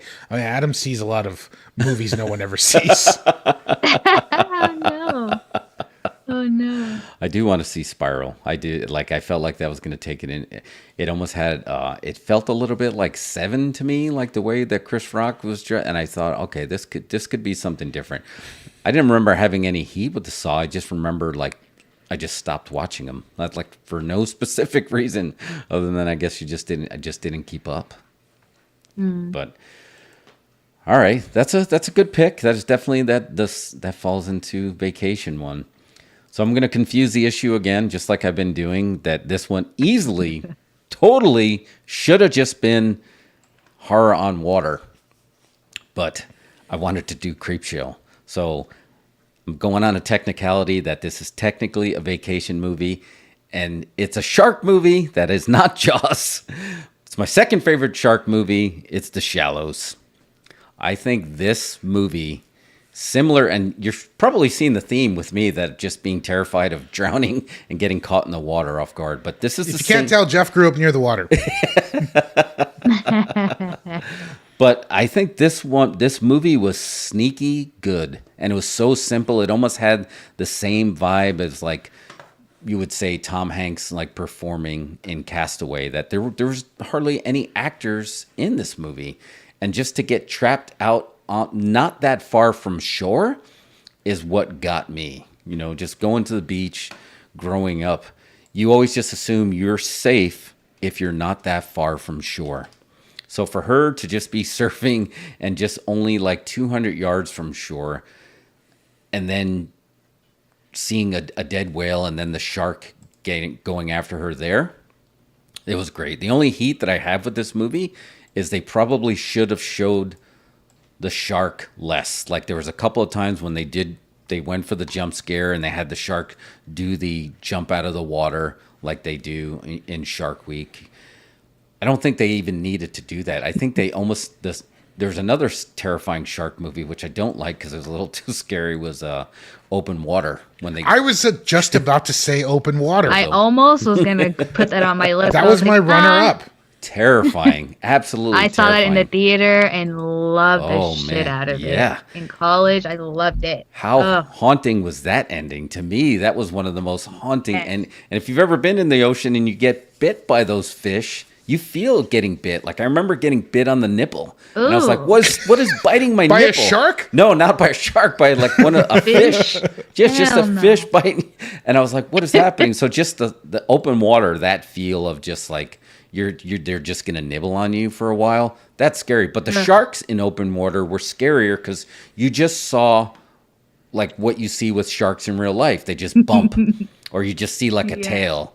Like they didn't. Yeah. So that's all they really needed to do when she was like going from the coral, from the dinghy, trying to make it. You didn't really need to show that much. But what they did show, which is more terrifying to me, was just the little injuries that you get in the ocean that are just like coral is like swimming with razor blades. And they cut you so easy. So when she stepped on that coral and she screamed or she scrapes it, like, so you're just putting more blood, literally putting more blood in the water. And you just feel like you're just going to make it worse because if the blood's there, the shark's not going to go away. It's just going to hang out. And I remember, when I was in Hawaii and I had that same feeling, we were diving off, I cut my foot on there, and then you just turn and all you see is like dark blue. It's not like something you see on the Travel Channel. It's like you see it's blue, but it's very gray. Like you're just waiting for this dark silhouette to start coming closer. So when my toes started bleeding, it's like, I'm getting the fuck out of the water, man, because I'm bleeding. So that feeling of the shallows of being so close and her just taking a beat. And then just, again, we talk about being exposed. She has nothing. Like you can't even do the Leonardo DiCaprio at the beach. He's like, I'm going to stab the shark in the neck. Like there's nothing. You can't even do like the superficial fight back. You're just stuck. So to me, she's totally exposed, sitting on a rock, very tempted like the raft to try to make the swim for it. But you're not going to outswim a shark. So to me, super, super scary. I've never seen, there's sequels to that. Is I there? was going to say the second one is really good for a sequel. Oh, like Shallows too. Oh, wow. I didn't even know. I did not know if there was a sequel. Open Water 2. Oh, Open Water 2. Yeah. Oh, yes. For a sequel, it's really good. All right. I need to check out Shallows and Crawl because I've been shying away from those. You got to see Crawl. Crawl is so good. Yeah. Crawl is just one of Crawl is great. Crawl was so surprisingly good. And I get that, again, it's that same feeling of the Shallows. I guess it's the same in the same ballpark of just like that completely being exposed and just being at the mercy, and like you just feel yourself get lowered on the food chain as it's happening. You're just getting bumped to the bottom of the line as it's happening. That there's just it's pretty scary. And it was actually for Blake Lively, it's survival horror, but to me, I thought her performance actually was really well done. She did a really good job. Again, just for those little superficial injuries of being in the water and like scrapes and cuts and bites and you're getting bit. The sun and salt. Yes. And just like getting that salt, like you get it like a lung full of salt water or your eyes get salt water, but then you get it in the cut and it burns. Like everything about that is already terrifying. And then they just threw a shark on top of that. I literally can't have salt water in my eyes. So anything beyond getting salt water in my eyes, I'm dead. I'm not going to survive. That's a horror movie right there. Salt water in your eyes for 90 minutes. Seriously. That was good. Shout out to all the shark horror movies that aren't Jaws. Anthony said Deep Blue. Oh, Kayla H said Deep Blue Sea. Yeah, Deep Blue Sea is good. People say, oh man. What's up, Kayla? Once saw Thomas Jane at a cafe in LA having a sandwich. That's my Hollywood story. There was two huge surprises in Deep Blue Sea, which was really good. Which again, shark movies, I think, those are summer movies. But obviously, you have the Samuel Jackson one. Like I think that was like the biggest jump scare that nobody saw coming at all. Smart sharks. Yeah. But then the other one was she was technically the heroine to actually just kind of like see her, spoiler alert, on Deep Blue Sea, just to literally like, nope, she's not going to make it. She's going to get torn to shreds instead. You're like, what? So yeah, Deep Blue Sea, also sneaky good. Cerebral shark movie for sure. Like, I don't know, is it possible to have smart sharks like the plants? Are they going to come Yeah. after us? You had Have a about smart octopus movie. That's for damn sure. Oh, That'd be a scary ass movie. look, you had about 5 Sharknado movies. So you Yeah. know sharks are big business. sharks Yeah. are. You just had the Meg not too long ago. Yeah, the Meg 2 is coming out. 28, what was it? 28 meters below? Was it also a Or good one? 48 meters That down. was it, right? Oh, 48, that was it. Something down. I just know it had Loudon Swain from Vision Quest dressed as Quint, and he had the bandana. But that's another one, right? You're just trapped. Now you're trapped under the water. But, yeah. Oh, thank They're just finding different ways to make sharks more terrifying. Who knew that SNL was ahead of their 47 time? meters down. 47. Even deeper. No. Even deeper. There's a lot of whatever shark movies. I don't know what you want to call them. Low budget spin-offs. We got Cruel Jaws. We yeah. got Santa Jaws. Santa Oh Jaws. no. Didn't we We got Does he wear a hat? sand sharks. Satan Shark. Didn't we pitch Satan Shark on Satan the show? Shark was our pitch. Yeah. Yeah, we pitched that on the show. You think The Exorcist is scary? Imagine if a great white shark is possessed by Pazuzu. That's way worse. Yeah, we did that. That was a live pitch. So, all right. And so to circle back, we had The Ruins, right? Vacation Horror. And then we had Hostel. And then we had The Shallows, even though there could have been a water one, but I went with Vacation. It's a pretty solid run of summer movies. Like if you watch just all of that, you're gonna have a great summer of 2023. Just those alone. So Yep. Good picks. All right, so I got a surprise spot, but we'll take a quick break and then I'll give you guys the gist of the surprise spot. That'll be our go home spot. So we'll BRB. All right. Today, the United States is engaged in a gigantic effort to send men to the moon. For this effort, Pillsbury has developed many special foods. Here is the first one to be made available to the public: Space Food Sticks. To meet the demands of a long space flight, Space Food Sticks had to be a compact, nutritious, high-energy food. That's why they make the perfect between-meal energy snack. Energy for hard play. Energy for hard work.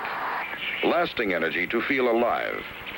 If that sounds better than some of the things your family fills up on between meals, you should try Space Food Sticks for good nutrition and lasting energy in a chewy, tasty snack food. Chocolate, caramel, and peanut butter. About 44 calories. At your grocer's next to the instant breakfast section. Space Food Sticks, the energy snack from U.S. Aerospace Research and Pillsbury. It's landed. Ideal's new Astro Base has just landed. Look, the space lock is opening. And here comes the astronaut. He's being lowered from the Astro Base into the remote control scout car. The 2 space probes are being mounted for launching. The car is scanning the area. And there go the space probes. They're calling them back to the Astro Base. Mission accomplished. Ideal's Astro Base and Colonel Macaulay's space helmet are the greatest way to play outer space. You can scan the skies, launch deep space probes, fire rockets, destroy stray meteorites. Ideal's Astro Base is at your favorite toy store. Get your Ideal Astro Base today. Eldon's new Billy Blastoff. Now he walks. That's Billy's jet. The jetpack on Billy's back powers his lunar crawler, runs the space-mobile, drives the moon tractor, and makes Billy Blastoff walk.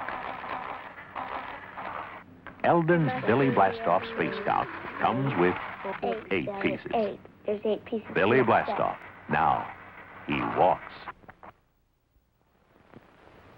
Now, for every kid who has ever seen a science fiction movie, thrilled to the amazing strength of an out-of-this-world movie monster, comes Great Garloo by Marx. Garloo the Mighty. Garloo the Untamed. Garloo the Terrible. Who can stop him? Who can control this monstrous creature? You can, kids. because Great Garloo by Marx is yours to command. With these battery-operated controls, you can make Garloo go, stop, bend, pick up, turn. Yes, Great Garloo, almost 2 feet tall, will be your faithful servant. You name it, you're the boss. Bring out-of-this-world excitement into your house, kids. Own the most fantastic toy of all. Great Garloo by Marx. M-A-R-X spells Marx, world's largest toy maker.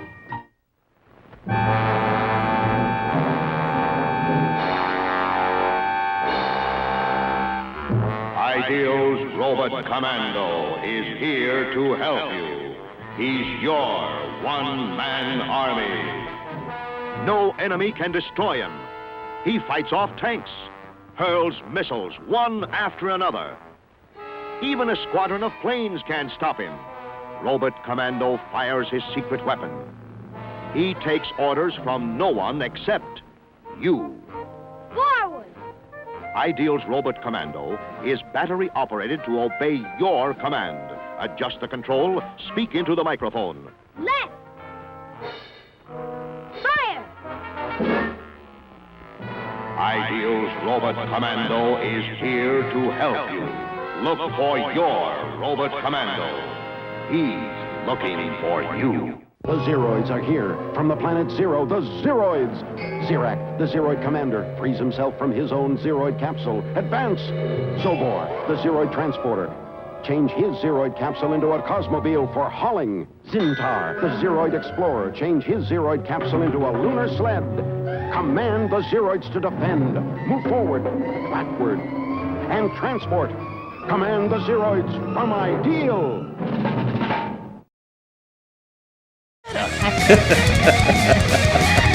But it's like they left us hanging with another story. Like I feel like they might have a spin-off, even though that was the last season of Servant. They're gonna have something else called whatever the hell Homeboy's show was gonna be called. That's right. But yeah, like I was just glad that I was able just to put it on while I worked and got through a whole season in one day. Because otherwise, yeah, it would have been just way too annoying. But I still like loved it. I just loved watching the two women, you know, Leanne I gotta see and this one. Dorothy. The Servant. Is this on Apple? It's on Apple. Yeah, And you're this gonna is a have to- Shyamalan? Servant, It's a right? Shyamalan. Yeah. What's up? Cheers to Fears. You just hopped on late. Yeah. We're What's doing up, great. Hope you're Cheers? doing Cheers good. to Fears, Oh yeah. snap! I didn't even realize we were on air. Oh yeah, sorry. We came. What's I up? forgot. Like on your screen, you can't see the graphics or whatever. My bad. What's up? Cheers to thieves. No, but that was good. It felt natural. Yeah, no, it worked. Yeah. Yeah. So, Jeff, are we continuing on the summer holiday? Yes, but themed movies? we are, and I'm gonna read to you guys 30 summer horror movies that you can say yay or nay to, and we may have some. But before we do that, I do want to bring DeRay into this debate. This debate that rages. It's not a debate to me, but some people debate it, and it's all about Jaws. Of course, we're gonna bring it back to Jaws because we cannot talk about a summer horror movies and not talk about Jaws. DeRay, rainbowFRIGHT, do you think that Jaws is a monster movie? It is, right? Okay. Okay. Well, it is certainly a creature feature. Creature right? feature, right? Yep. At the very least. And so for a monster, typically I feel like when you think of monster, you think of otherworldly, possibly, or things you don't know exist on this earth. So I could say yes, it's a monster because it's big and it's scary and it can eat people. I could also see the debate to say no because it's just a sea creature, which would make it then a creature feature. Oh, okay. So. I'm glad I asked because I never heard it referred to maybe on the monster, but yes, on a creature feature.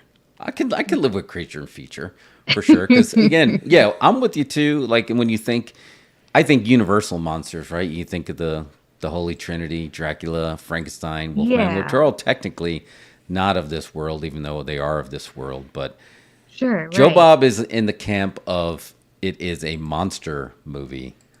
And Mario, is it a monster movie for you, Jaws? I think it's a monster movie. Yeah. The shark is monstrous. Did anybody antagonize the shark? Is my question. Just those. Do we know what happened before the first shark murder? Like, do we know if these kids were throwing garbage at the sharks or something? No, this was. I think it was unprovoked, right? Yeah, Chrissy went swimming naked. That was it. That was all that. Yeah. Pissed him off. Yeah, that was all he needed to see. I mean, I think I feel like a lot of that stuff that like Spielberg and George Lucas did in the 70s was like the updating of genre movies from like the 40s or whatever. Yes. So like somewhere in the 40s there was probably like a Jaws serial. It's like beach is terrorized by a great white shark, and it's just a 10-minute thing, and they turned that into a classy movie. Yeah, and it was accidentally classy. But you were talking about it, and yeah, I go with monsters, but I'll accept creature feature because it came out at a time where survival horror wasn't really also even a genre, and that was survival horror for sure. And then the prequel that it should be with Back to the Future. It shouldn't be touched. You should leave it alone, not do anything. But that being said, I would 100% take a young Quint on the USS Indianapolis. And I know a few like sci-fi, like low budget films kind of took that idea and ran with it. But if you actually saw Quint after delivering the big one, and then you get to experience it here, it would add so much more to his character. And if you get like a really good actor that really digs in deep, that just takes everything of how we know Quint and do it as a prequel, that's the only thing that I think you can get away with Jaws and not have people up in arms. I don't know, man. I don't know about that. No? I don't know that I could get behind that. You don't think there's an actor that can do what Robert Shaw did, or you just want to leave the brand alone? Or let me just tell you this: when Jaws was in the theater a few months ago, or maybe late last year or something like that, they had the IMAX and the 3D come back. I went to the 3D screening over at Alamo Draft House. I was a little, had a few drinks. I was a little tipsy. It's Jaws, right? It's a long movie. Yeah. When it got to the Robert Shaw scene where he's telling that story, I was like in tears. Yeah. It's just such a great scene. It's just that scene is perfect. Probably like the most perfect scene of all time. And I just don't know that I want anything attached to that. Really, that story is like the Dusty Rhodes Hard Times promo. Oh, you can just watch it and be inspired. I don't know, and I don't know that I would really care for that. We heard the story. He told us the story. Yeah, and we know he lived, right? So I don't know. I don't know that I would dig that. I totally accept. Now that you changed me on air, because when you said you don't know Hard Times and it's the Dusty Rhodes, you can't replicate that. Maybe you're right. Maybe you should just leave it alone. It's just so good. I mean, Jaws is so good. It's honestly two movies. Because once they get on that ship, now we're talking about Jaws. You know what's going to happen. When they get on the boat and leave, it becomes a whole other movie. Yeah. You've got sort of this mystery about what's killing these folks. But when they take off on the boat, it becomes a sea adventure. Yeah. And it's fantastic. They're just so I love it. I love it when Quint starts coming around to Hooper slowly and starts telling Chief Brody to do his thing and let Hooper drive the boat. Hooper drives the boat, Chief. Anyway, all right. We said we weren't talking about Jaws. But we did. Cheers to Fears is in agreement with the creature feature idea. Yeah, I think I like that. I like it. I would totally accept it putting it in a creature feature because it has that's still the fun horror. And I think all of them have their own place. Like we were debating before Jaws the Revenge. Like, do we bring that in? Do we bring? You didn't say we couldn't talk about Jaws 4. Academy Award winner Michael Caine. He won the Mario Academy Van Award. Peebles. He won the Academy Award while filming that movie. That's how good it is. Yeah. And that's how good it is. He won an Oscar while he was filming it. Yes. And they based a video game on it. I remember they had a video game that is great. The graphics to it, 8-bit, 16-bit, but super cool. Yeah, so it has great legacy. All right. We'll stop talking about Jaws because I have this big, thick list here, and I wanted to kind of get your... First, we'll just say thumbs up, thumbs down if you like it, and then thumbs up, thumbs down is this a summer movie? Sound good? Good. All right. All right. So first one we already know the answer to because Mario, you already brought it up. Texas Chainsaw Massacre is a summer movie. It is. It is. They had to bring their damn brother on vacation with them. Yeah, what was his name again? The invalid brother? Was it? No, it's not Shelly. Oh no. Shelly is from Friday the 13th. No, Shelley was I that. forget. It had a very proper name, but John Larroquette can't watch Night Court without thinking about that. Dre, what's your feelings on Texas Chainsaw Massacre? You dig it? Yeah, I totally dig it. Okay. It's fun, yeah, and I like we don't need a whole lot of blood to get the picture across, but it's still disturbing, and you could even almost say gory because you can just see the shit going down in your brain, you know, and it's demented, and it's hot and sweaty and sticky, and yeah, I dig Texas Chainsaw Massacre for sure. You feel it, like you feel that sticky hot. You do. I love that movie so much, and to me, that movie is like a magic eye painting. One of those things where if you you could show this to some other person, a civilian, and they'd be like, "This is awful." This is terrible and unwatchable. Like I can't even I can't do this. And but you watch it again and again and it starts to just gel in your brain. It's like actually this is like beautiful. The shots are beautiful. Just the way they build the tension, and once they flip the switch, in the last 20 minutes or so when the Texas Chainsaw Massacre actually begins, it doesn't stop until it cuts to black, Yeah. Mm-hmm. There's a really good Texas Observer story about the making of that movie that if I can find it, I'll share it with y'all. I might have shared it with you, Jeff. Just goes through the history and how making that movie and how it was funded by the mob and how when it came out, it was only screened at the Museum of Art. They were the only ones who'd play it. Love Texas Chainsaw Massacre. And you sent me the BTS shot of how it looked from behind the scenes, and there's hardly anybody there on set when they were doing it. It really, they really did so much with so little for it to stand the test of time like that. A Sicilian production, that's right. Because John Larroquette was paid in weed to read that first one, which I thought was. And he's doing a British accent in that, apparently. So hats off to Toby Hooper on that. All right, next one is, I don't know if any of you guys seen this, so I remember seeing it once and it's been a while. The Town That Dreaded Sundown from 1976. Based on one of America's most baffling murder cases, The Town That Dreaded Sundown follows a hooded serial killer who terrorized a border city in Arkansas in the summertime of 1946. You guys see that? I've never seen that one. You said 1959? It was based on 2014. The movie came out in 1976, but it was based on some murders that happened in the summertime of 1946. 46. Yeah. Okay.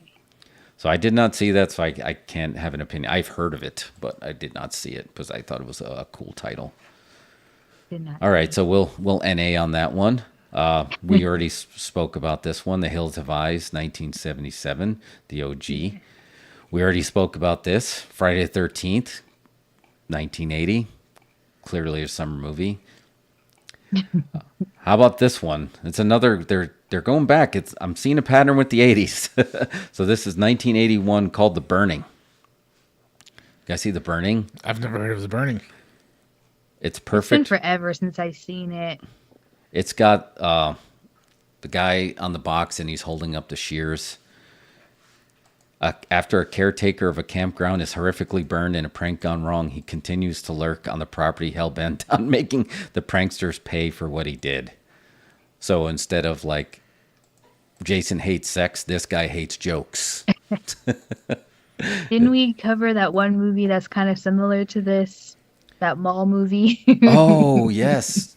Oh, what was that called? Phantom of the Mall? Phantom of the Mall. Yes, that was it. Same with they just hate jokes at this time period.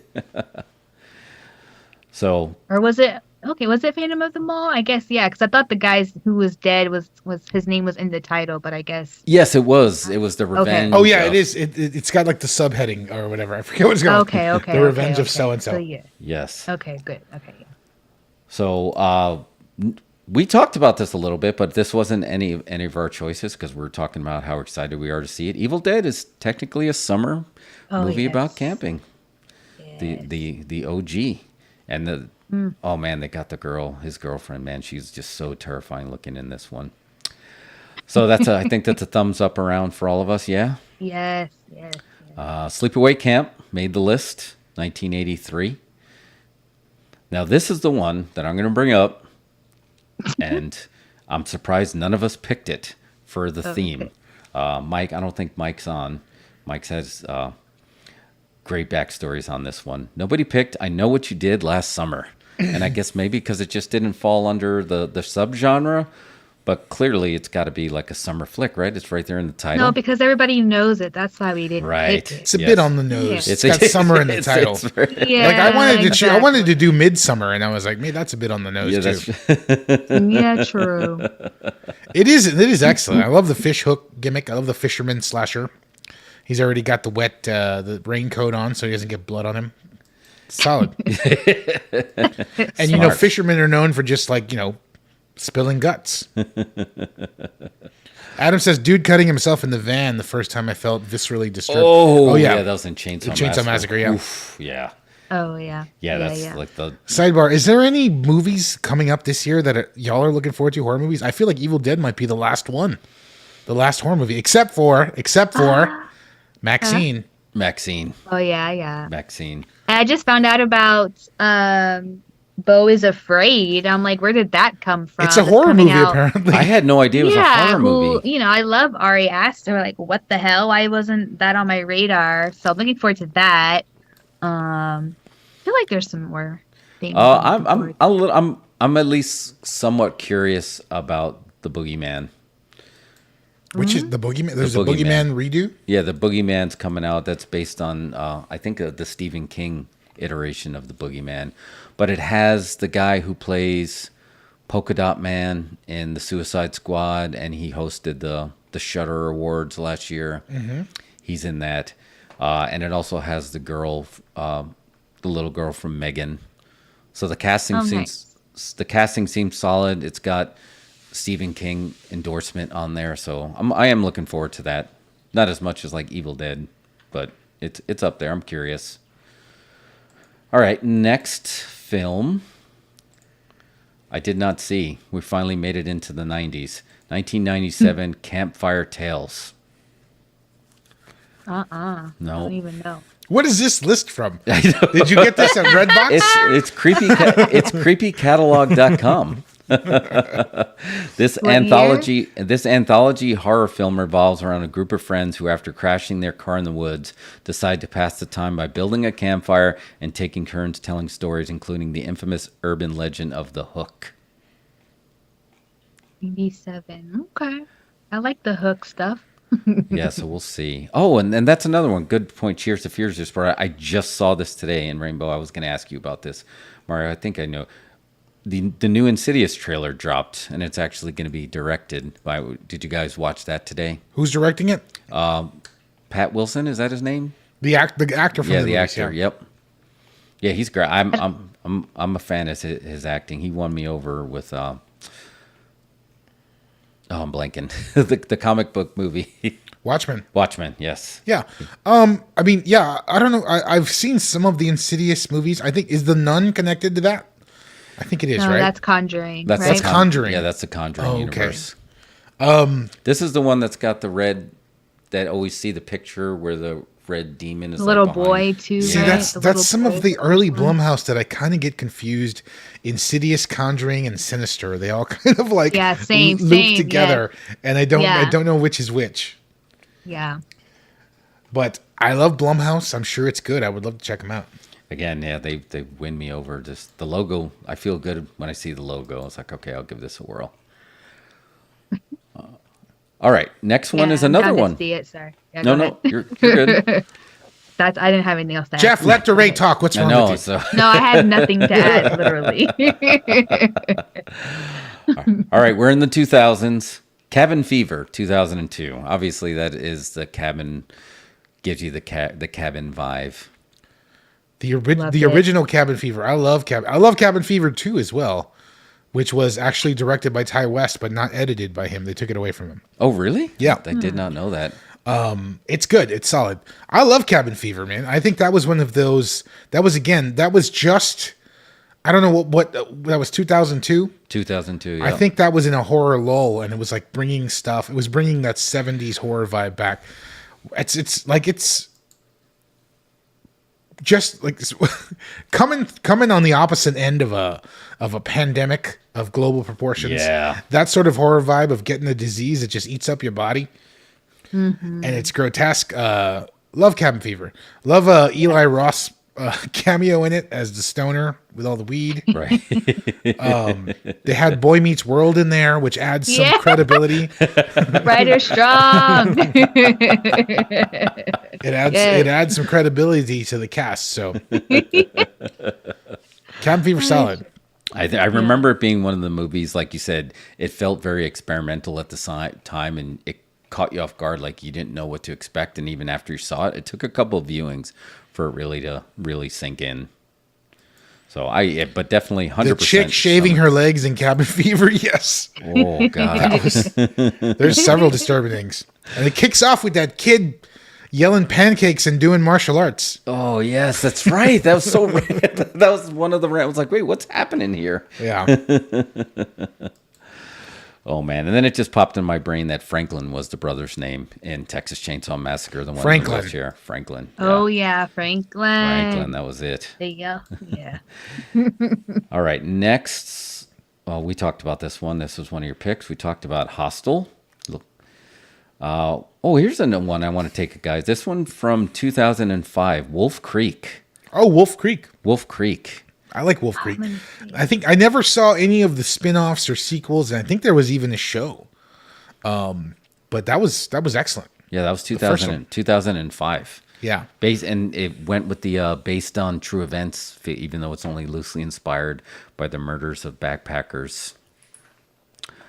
So, DeRay, did you see it or no, Wolf Creek?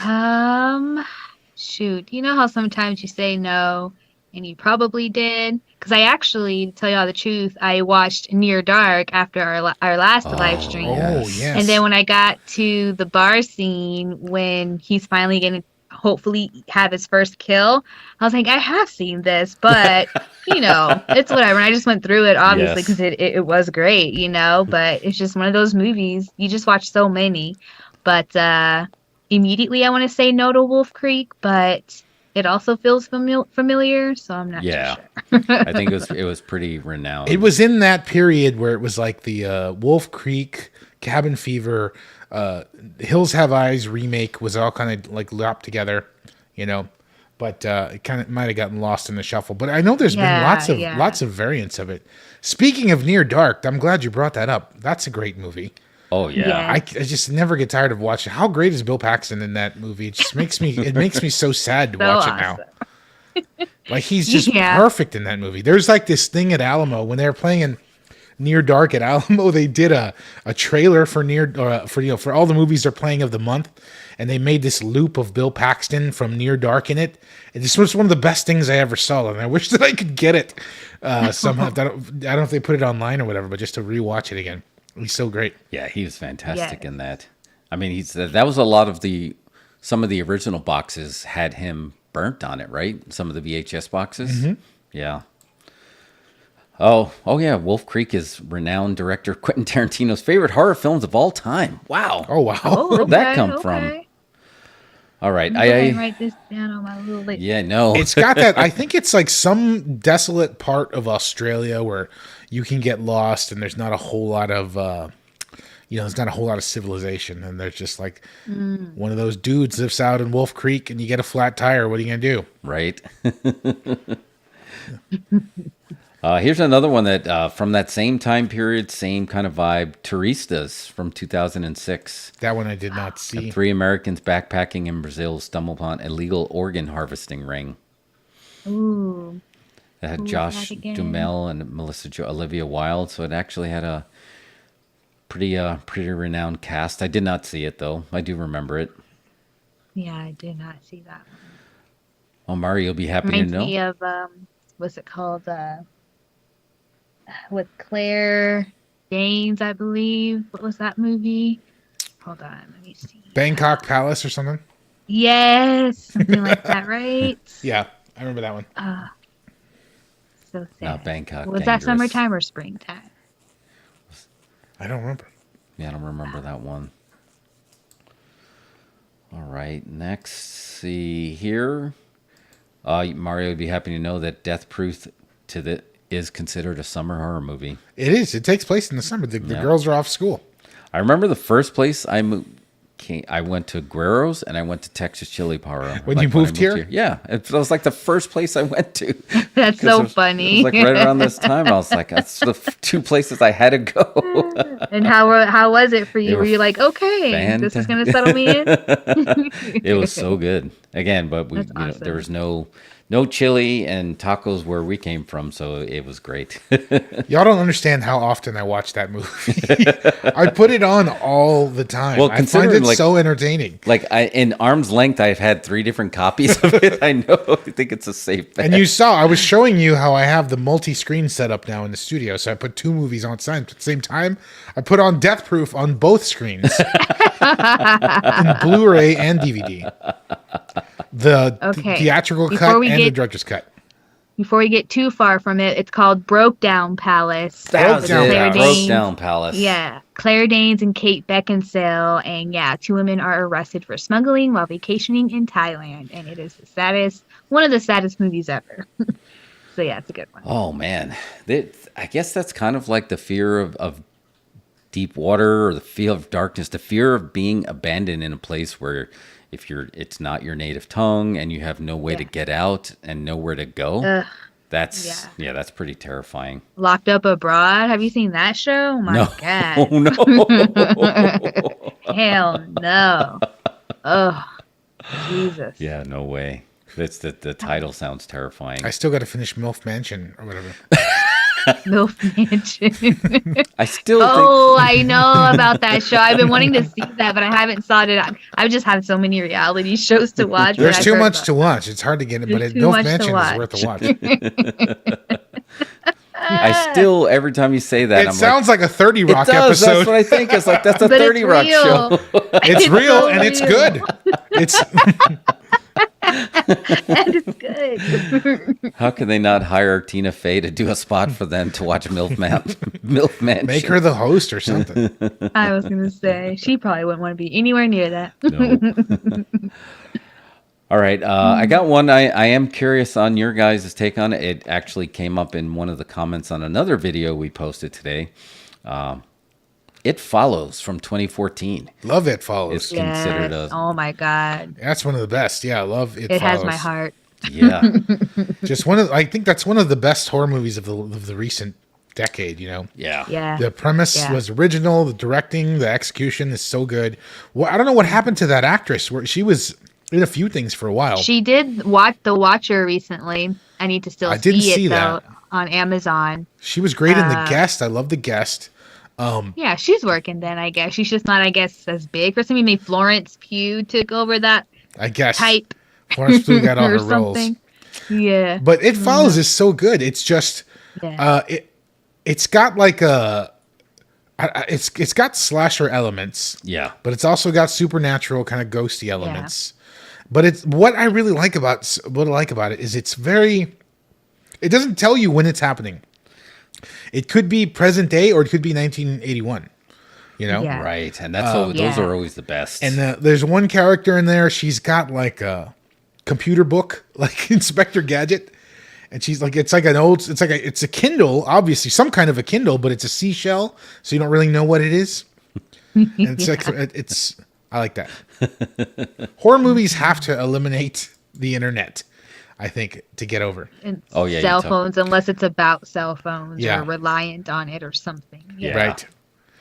One of the scenes that I love it as well, the one simple scene that I had no idea that would still stick with you so much that was scary is just the random giant as the follower, just kind of like being in the house and just bending down in there. Yeah, and that one was a creepy image. Yeah, like that was one of the most original images that director in any horror movie to come up with, right? Because it's so simple. There's no blood. There's nothing about it. It's just a big Frankenstein-looking dude just happened to be so close to you that it works so well. Yeah. The opening sequence of that movie, the first shot of that movie is like a oneer that's about a few minutes long. So well done. Just like a huge, and it's very simple, but it's just like you can see the talent behind it, where someone should just stage a 2-minute, 3-minute shot like that, where it's literally just a camera on a tripod. Yeah.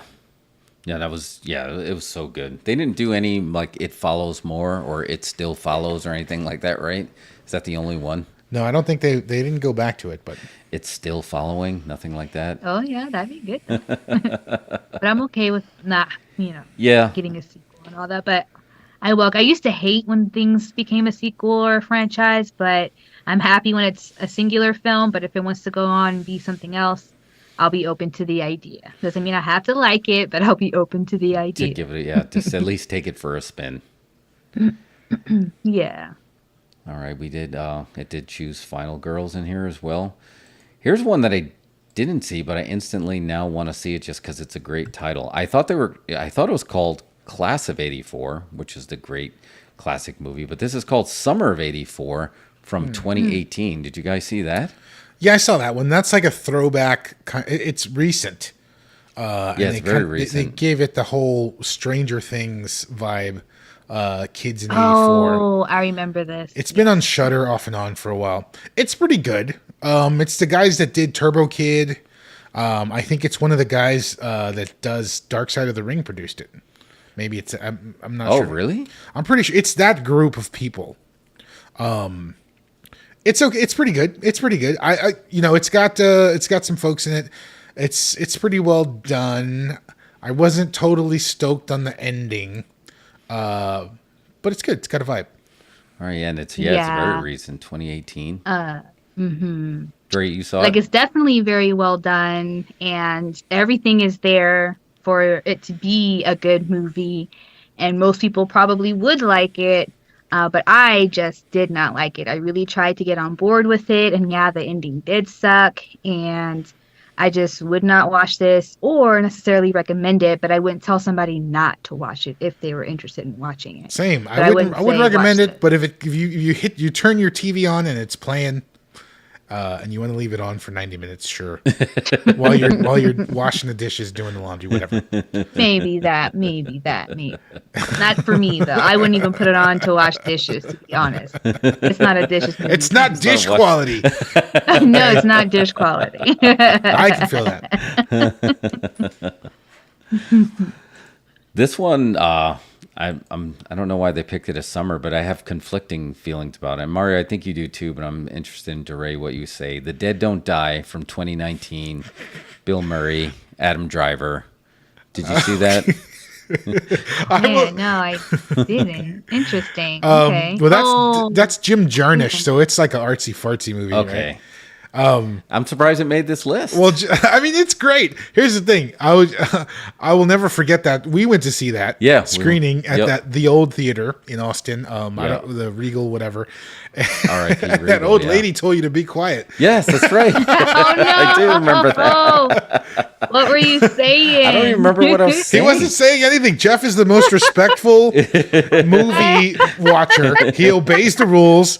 He goes to the bathroom before it starts. Doesn't make a sound. Respects everything. I don't know what it was. Just like that theater's torn down, I think. Yeah, they're fine. They did tear it I don't know down. what they had going on, but like the seats were like on a slider, and they slid forward and backward. They made a lot of noise, and I think the theater still had like really crappy one-channel sound. She had her hearing aid on the highest volume. Yeah. So like Jeff, the ex-professional wrestler, he's in the seat. It's just sliding back and forth, and it's louder than the movie. She told him to be quiet. I totally forgot about that. Now I remember though. So it was a funny. weird screening, but I've seen it more on. It's been on whatever channels it comes on, and I watched it another couple times. I really like it. I want to catch it. I definitely want to recatch it. But yeah, I had really high hopes going in there, being a fan of Adam Driver and Bill Murray. So I think it wasn't what I expected. Maybe it just needs more viewings. Yeah, it's definitely a Jim Jarmusch movie. Like if you're not, you got to maybe like see some of his other films to get his vibe. He's got a real sardonic, sort of like satirical vibe. Got it. All right, last batch, and we're gonna do these as a triple because I think either it's just the time that they dropped, or just the vibe that they have, that they all feel like summer horror movies, and that's Jordan Peele's trilogy. Nope. Us. And what? Get out. Get out. That's it. We made fun of him, right? When we were talking about the get in, get out. Nope. Yes. But yeah, all three of those, I don't know if it's just because they drop on the summer. Are those technically all summer movies? I'm The not family, sure. Us did they is just definitely move to the house? Did they yeah. Us is they're on a vacation. Okay. Yeah, were exactly, right? vacationing. Yeah. I think in Get Out they're going to meet the parents. That's a kind of like a weekend getaway for the couple in a way, I Okay. guess, Yeah. maybe, right? Or something. Yep. Yeah. And then Nope. She was back in town visiting, but probably gonna stay because she's broke anyway. But it was hot. No, it was kind of cold. I guess they had jackets on, but Yeah. it's whatever. But it's on the list. But for sure, Us, I do Yeah. remember that being on there. Do you guys like the Jordan Peele? He creates a great vibe. But like, are you guys Yeah, I'm fans of into it? Yeah. Yeah, I love Jordan Peele. Yeah. I think he's great. I can't wait to see what he does every movie. Yeah.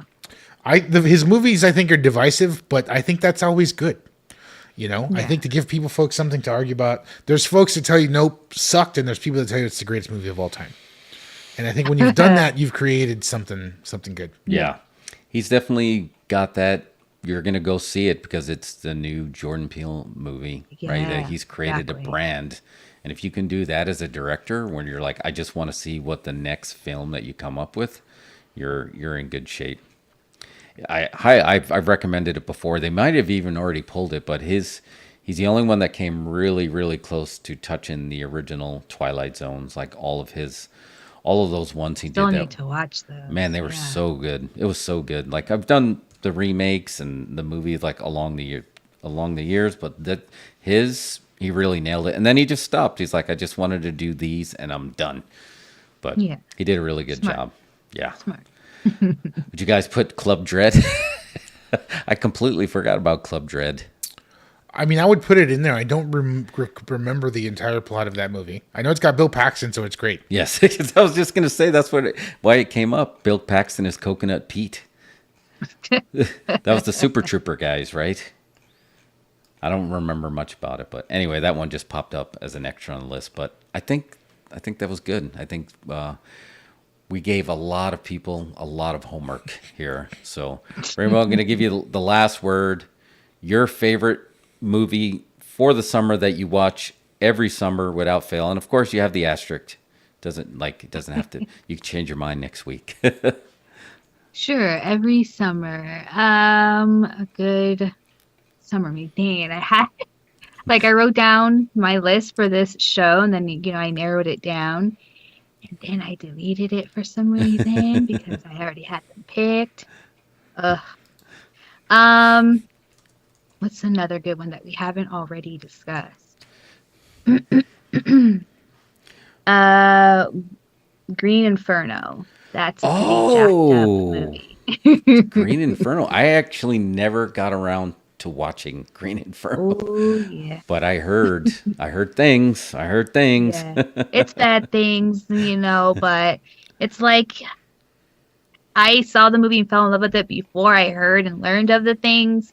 And, I feel like the people were treated right, the folks, because, they're actual, tribes folks. And I feel like they were treated just fine. But I wasn't there, so I don't know. But, yeah. I feel like they It was had a to have great been, movie. right? Because that was the whole Yeah. thing about like any documentary you see about cannibal Holocaust and like Exactly my point. Like he's not going to do that knowing the history of that movie, right. especially with how similar they are. Like that was his inspiration. He's not going to go and repeat those same mistakes, you know. So Yeah. Marty, did you see Green Inferno? I did. I saw Green Inferno. I thought it was interesting. I'm a big fan of Cannibal Holocaust, and it's totally a takeoff on Cannibal Holocaust. Love that original gimmick. The ending I didn't get what happened at the end. There was it seemed like it take almost like a spy plot kind of thing. I don't know what was happening there, but I do when they pull that guy's face off, the first guy that gets killed. That's intense. Oof. that actually on Shudder, the Curse series, one of them was all about Cannibal Holocaust, and I didn't realize how much they did the Blair Witch gimmick to the point where he got taken to court and he had to prove that they were actors and still alive and that they weren't murdered. It's like, yeah, he went deep. So, all right, I think that's a show. I want to give Rainbow, thank you so much. Huge props for your list and coming up with this idea. So we do appreciate it. But before we go, I want to give you a chance for any of the videos that you got coming up that you want to plug, because again, we're fans of your stuff. So I'm kind of curious what you got cooking next. Well, thank you. Well, I'm actually about to make it to 1K subs. So to celebrate, I will be doing a horror movie guessing game, which will include Dos Incredibles. We'll have Jeff and Mario there, along with my other YouTuber friends. We've got Lisa Loves, Horror Flicks with Nick, and The Movie Man joining us again, because this will be the second time I play this game. And once I reach 1K, I'll set the date and time, and then anybody who's subscribed and in the chat can participate to win a horror mystery box. And I also have a live stream coming up with Terrence McGuana on his series called Psychobabble. The topic is at the tip of my tongue, and I will come back to it. But we've always got crazy topics, popping on Psychobabble. If you want to check that out, you'll be able to find info on my channel for that. And I will also be discussing Babadook and the others with Fever Dreamland Theater very soon. So you'll see some videos on both of our channels very soon. And yeah, that's what is on the docket for right now. Nice. That sounds good. So yeah, if you send those links, I'll throw them in the comments. But we'll also, I'll be sharing those in the YouTube community links as well. Yes. Lots of stuff cooking. Yes. Only YouTubers understand the significance of the 1K. Yes. That's like that's so if you got a YouTube page, you're doing, you get it. Yeah, that's good. That's solid. That's the reason to have a party. Let's have a party. Yeah, that's totally party worth. We talked about this earlier, just like all day long we were planning this show and we were chilling at 666 subs. I was like, oh man, look at that. And then you came in hot with the horns. And then we moved up to the scarier number of 667.